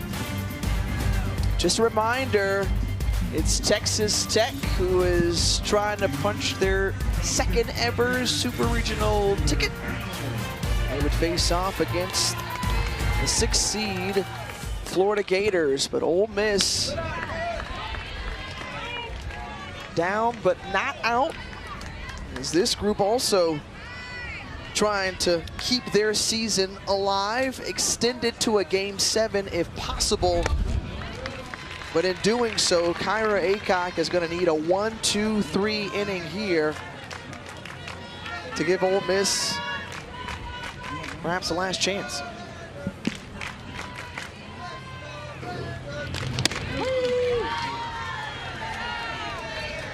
Panel, Terry, and Davis do up this inning for the Red Raiders.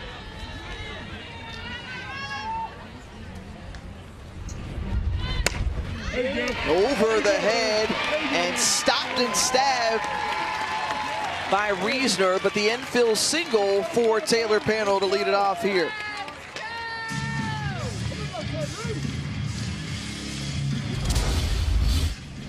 Nice diving effort from Reisner up the middle of this field just to keep it on the dirt. Flash in the range. This is part of that Ole Miss defense that we've seen so strong all weekend.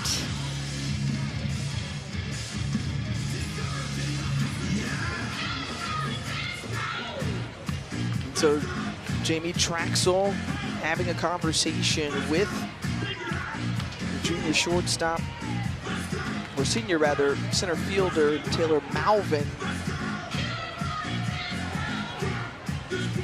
And while we have the opportunity, good time to let you know that ESPN is the home of MLB.TV. Stream every out-of-market game live or on demand using the ESPN app.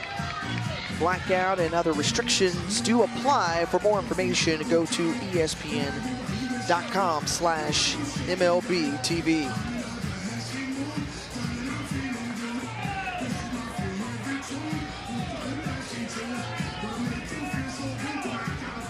So not sure what the meeting was about with Coach Traxel and the staff. Potentially an injury or something that's going on with Malvin in center field. Jamie Traxel just making sure she's still good to go, stay on defense.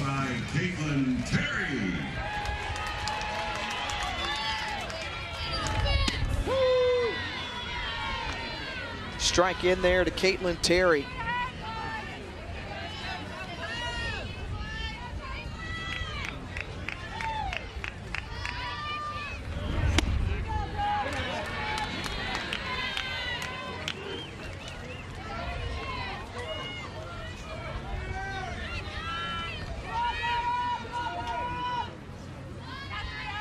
Junior lefty awaits the pitch from Aycock. We talked earlier about Florida State going down, one of those national seeds. Bounced in the regional round. And I know Terry's mom might be torn with that one as Terry tries to beat it out, but the diving effort from Yamas to tag first base, and Terry is retired. Mom, Christy, played softball at Florida State, was the ACC Freshman of the Year back in 1995, and we've heard Caitlin Terry just address the uniform and the fashion back then, the shorts. What do you think? You know, we wore shorts for a time my freshman season at Oklahoma. Did you? Yeah. It was the last year of the shorts in rotation at OU for the Sooners. Okay. Okay. Did you feel freer that way? A little cooler. Okay. But sliding was totally different ball game. You know, it got a little more strawberry action. Yeah. Shorts were a vibe, though. Yeah. Okay, the socks. The socks is what's getting me. You got to protect those shins, girlfriend. I love it. Played for the legendary Joanne Graff back in the day. Will we see a return to that? Maybe, you know, because in basketball, they like to pull up the pants a little bit. Yeah, like a retro uniform game or something like that. I like it. A retro game. That has to happen. We need a petition for that. No.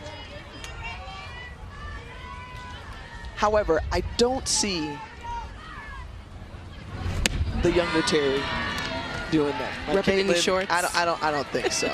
I mean, like, she's hardcore. She is. Like, she's like, I am her. Okay.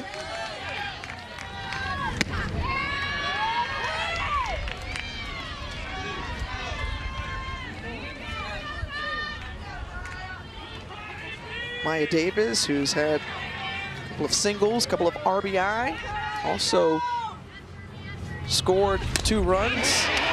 And this one put into play to flip to Aycock, and again with the speed of Maya Davis, it is tough to get her out. 3-hit afternoon for Maya Davis. Anything more than about 3-4 steps off the mound is just automatic with this speed. 37 stolen bases, such a stud, 60-60. Look at these numbers. Career active leader in D1 and hits, stolen bases. 3rd most in runs, and there she's taken off once again. That's almost a given when Maya Davis is on the base.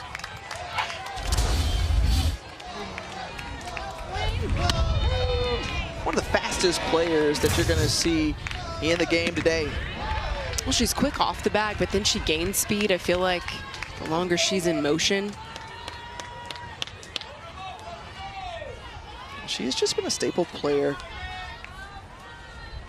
Played with Coach Glasgow at Louisiana before coming over to Texas Tech a season ago.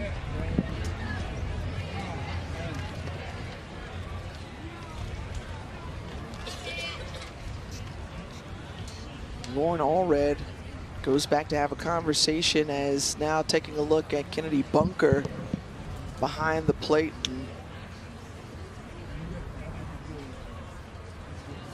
You can see that she is apparently in some pain. They're checking around that neck area.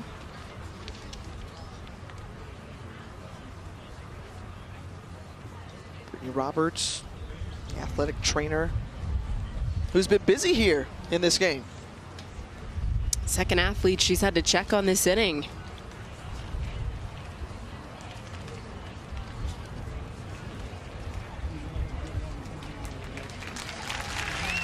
And let's take another look at what happened here. Looks like this bounced under the mask. Ooh. Oh. Chin, throat area. And those catchers take such a beating. So tough.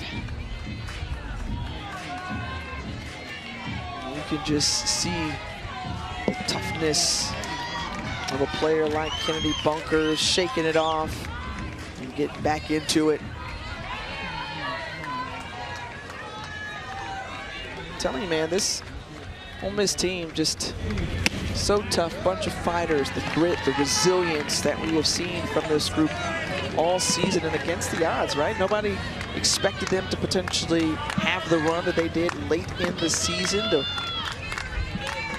get them in greater position in the NCAA tournament. As that one gets passed, doesn't matter, ball 4 to Lauren Allred. And Nigeri Kennedy gets a standing ovation as she comes up to the plate for a pinch hit.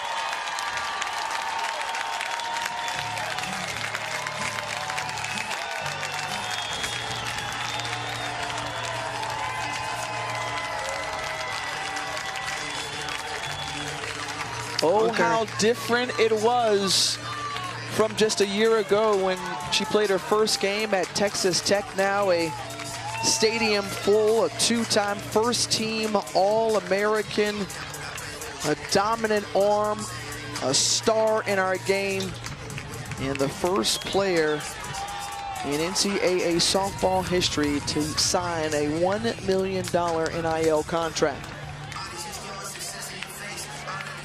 And this investment has paid dividends for the Red Raiders.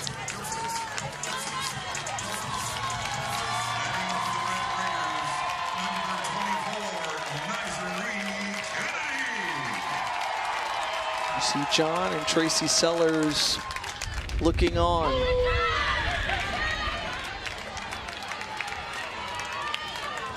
Those who helped to get her here, and the senior out of Topeka, Kansas.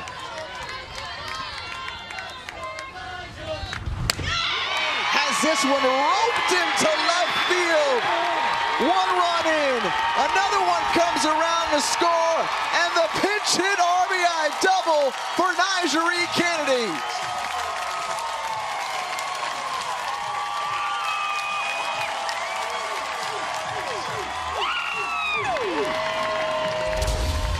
She is just the darling, right, of Lubbock, Texas. The standing ovation as she approached the plate. The standing ovation again, barrel to ball. This is a once-in-a-generation type of athlete. And the Red Raiders, lucky that she calls Lubbock home. On this graduation weekend for Texas Tech, and the senior said, I'd much rather be doing exactly what I'm doing, playing softball, than walking across the stage to earn a degree. But kudos for doing both, as she's used to dominating in the circle, but this afternoon it's been a dominant offensive performance for her Red Raiders.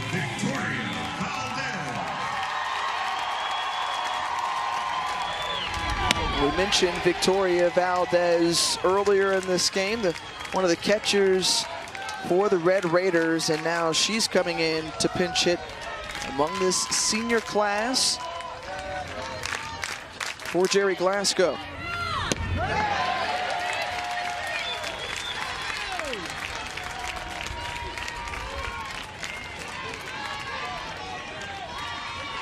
Valdez, who has meant so much, out in front of that one to this Texas Tech program. Again, when you're welcoming in new people into a space for a season and wondering how all the pieces are going to fit. Valdez was welcoming and has shown herself as a great leader on this team.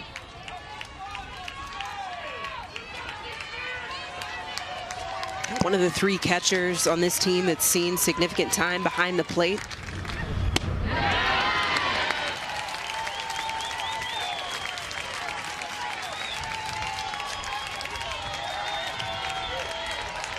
Full count now to a player that Jerry Glasgow says is both confident and vibrant.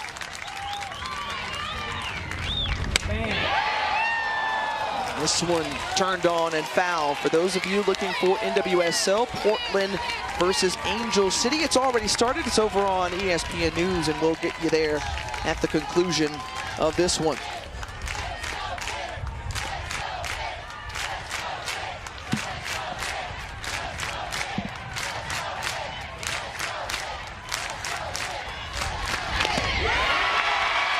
And you heard the "Let's Go Vic" chants. She's awarded an RBI after the base on ball.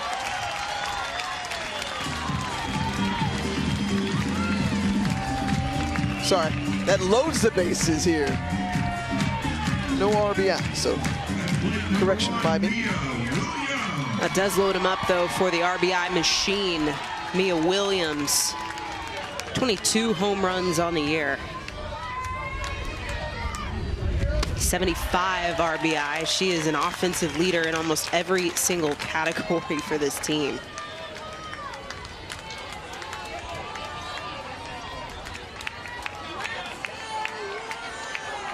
And such a drastic turnaround that we have seen after yesterday. Jamie Traxel's team was up 8-0 going into that 7th inning, down to their final strike and their final out. Emily Boyer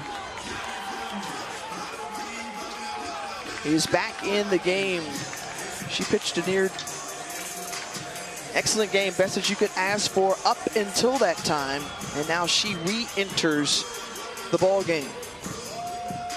Mia Williams coming over from Florida, one of 6 transfers in this starting 9. Had a massive career at the University of Florida. 19 home runs last season with the Gators, now 22 this year. And that was a conversation that Jerry Glasgow had with her. He said, look, if you want to come to Texas Tech, I'm going to show you how to hit more home runs. There's a portion of your swing and a portion of the strike zone that you're unable to mash right now, and I'm going to fix that. But take a look at the difference. The graphic on the left, last season, 2025, 19 home runs. You can see the inner half of that plate. No home runs there. Well, 2026, 2 home runs, and you can see right in under the hand, she's able to mash the ball out of this yard in any quadrant of the strike zone. And it's funny, reviewing these graphics with Jerry Glasgow, he said there's even more room for improvement here. Low in the zone, I want to get her to cover that part of the strike zone as well. It's never good enough. Always building, always improving, always an area to tweak. And so, a junior out of the Orlando area is Mia Williams. This Red Raider team, along with the fans, we've yet to see a home run yet. Gonna find a little swag surf field. A little swag surfing. Not a home run yet in regional play for Mia Williams.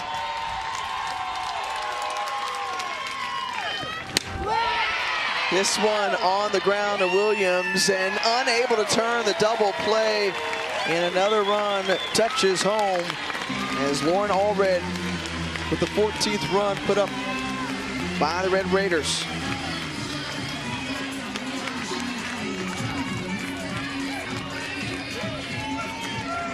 Batting for the Red Raiders, 00, Jackie List.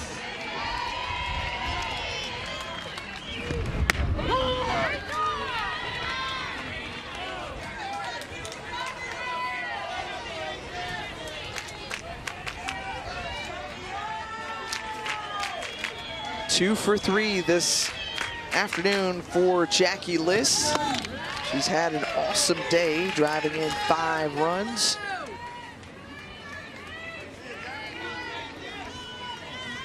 And all it took was that 7th inning from yesterday as bats were quieted by Boyer. And then Texas Tech hasn't loaded since that point.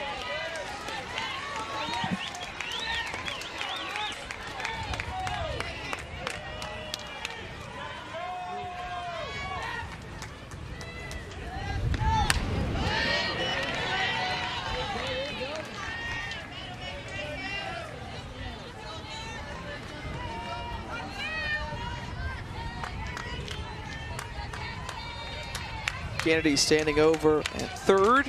Williams at first. Boyer. The pitch. Goes around and gets the K, but what an inning it was and a moment for Nigeri Kennedy, the All-American, in her final game here at Tracy Sellers Field. The NCAA Softball Regionals are presented by Capital One. What's in your wallet? And in part by Liberty Mutual Insurance. Only pay for what you need.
Aaron Miller, Thiessen, Tiffany Green back here with you. A trip to the Super Regionals on the line. Nigeri Kennedy helped to lead this team not only into new territory in the Supers round, but all the way to the Women's College World Series and a national runner-up finish.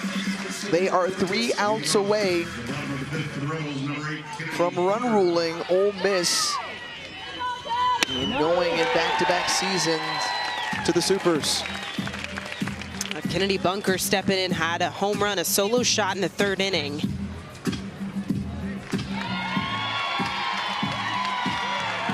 And after we saw Nigeri at first base, she'll take the ball. Caitlin Terry, who did a great job. And her afternoon is done. Only allowed 2 hits, 2 runs, one of them coming off the bat of Kennedy Bunker. And now we can pay off Caitlin Terry with our Capital One rewarding performance. The starter in the circle was great this weekend. She's been great in the month of May. There's so much leadership in the circle. Fields her position well, a two-way player, a stud, obviously at the plate as well.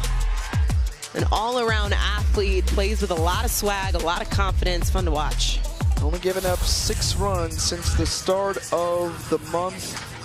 Got 4 wins hanging in the balance here. Just waiting to see if Nigeri Kennedy can close it out.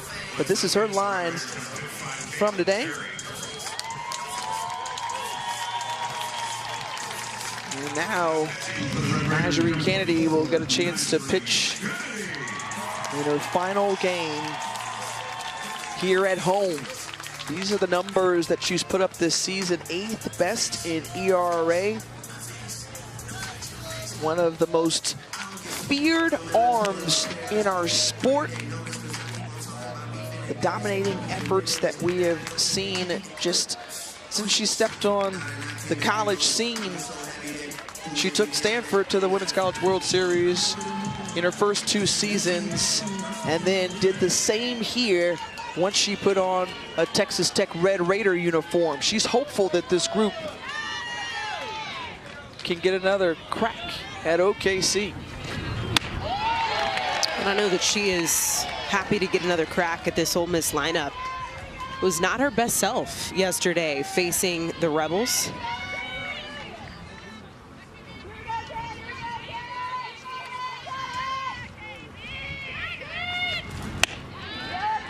Through 5 innings, gave up 7 hits, 5 runs.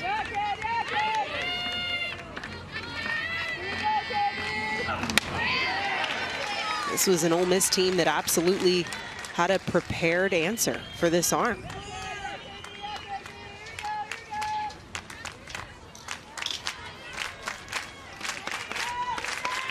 And now trailing by a dozen here.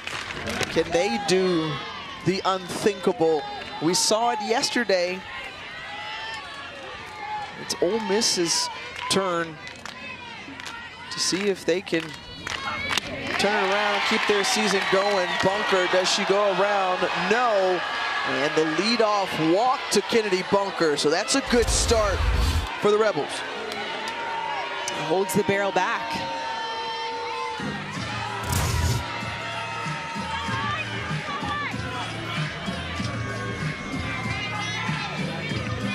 Jamie Traxel gonna make a switch at first base. The pinch runner is Cassidy Patterson. One of the 8 seniors on this team.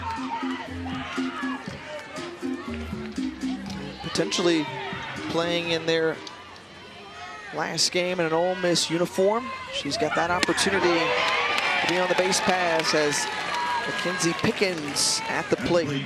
Sees strike 1 from Kennedy.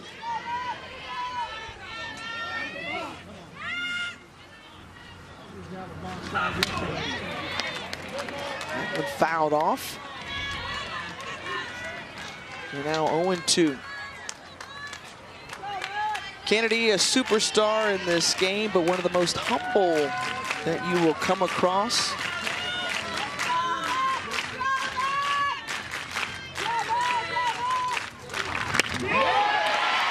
Gets Pickens looking. First strikeout for Nigeri Kennedy, and continuing to add to her total on the season, 214 now. Nice location, low and away. This one just barely clips the outer half. You know, she's spotting a little bit lower in the zone, which I think is a nice adjustment from what we saw yesterday. Both home runs that Kennedy gave up yesterday were on the rise ball. Let her high, hung too sweet, and immediately attacking, especially against a Percy Yamas who has been lights out all weekend long this regional. One of the hottest bats in this starting order for the Rebels.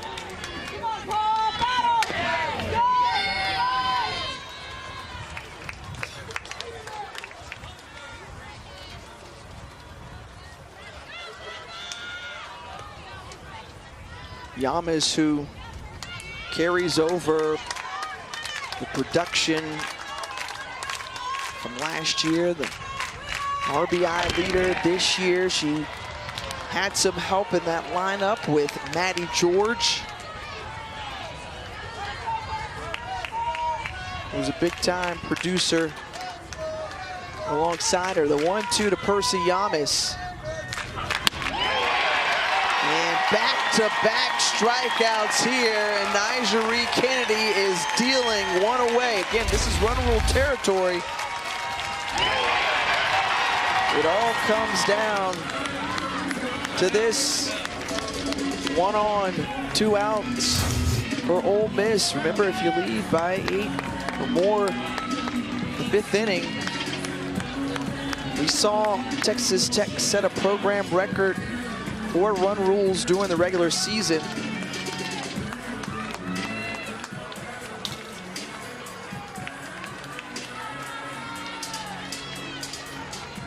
And Rachel Connors, the sophomore, will come in to pinch hit.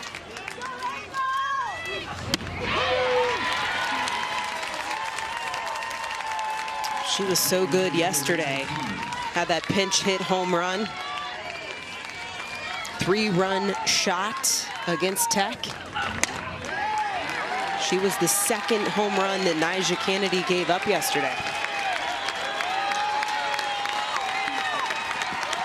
This is when things all turned around yesterday, but now the script is flipped. Kennedy, the pitch, and fouled off by Connors.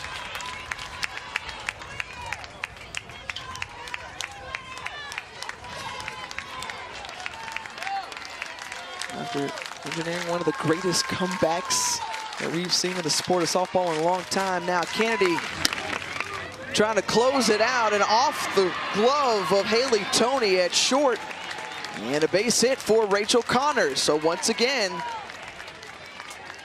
coming through and delivering with a base hit. We talked about her success yesterday, and they're yet again extending the season once more for these 8 seniors, with now Cassie Reesner at the plate.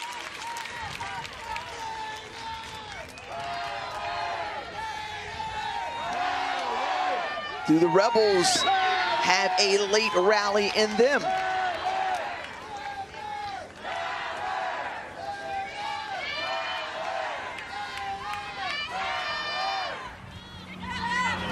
Yes, Queen. Chopper over, tag of the bag, and that does it. Back-to-back super regional appearances now for the Texas Tech Red Raiders as they win it 14-12. Second ever supers for this program, and Nigeri Kennedy was the transformational player to help take them to new heights.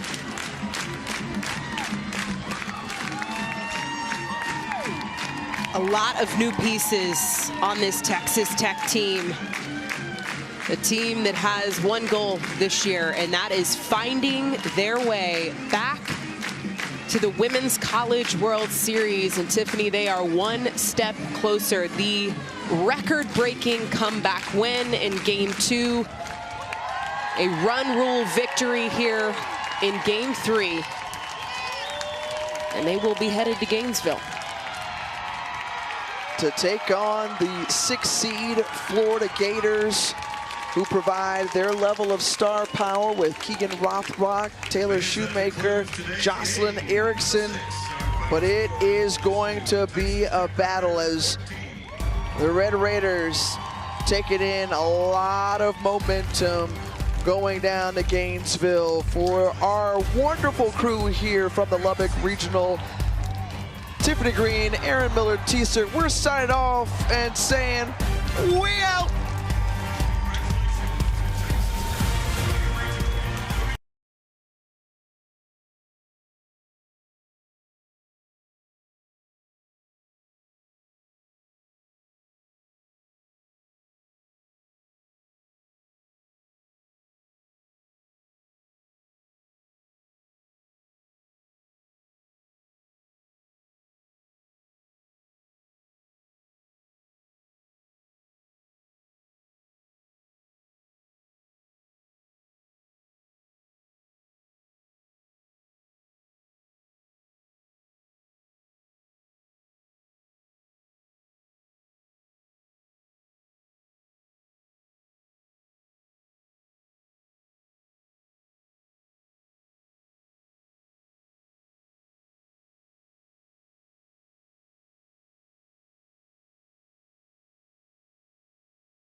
Thank you.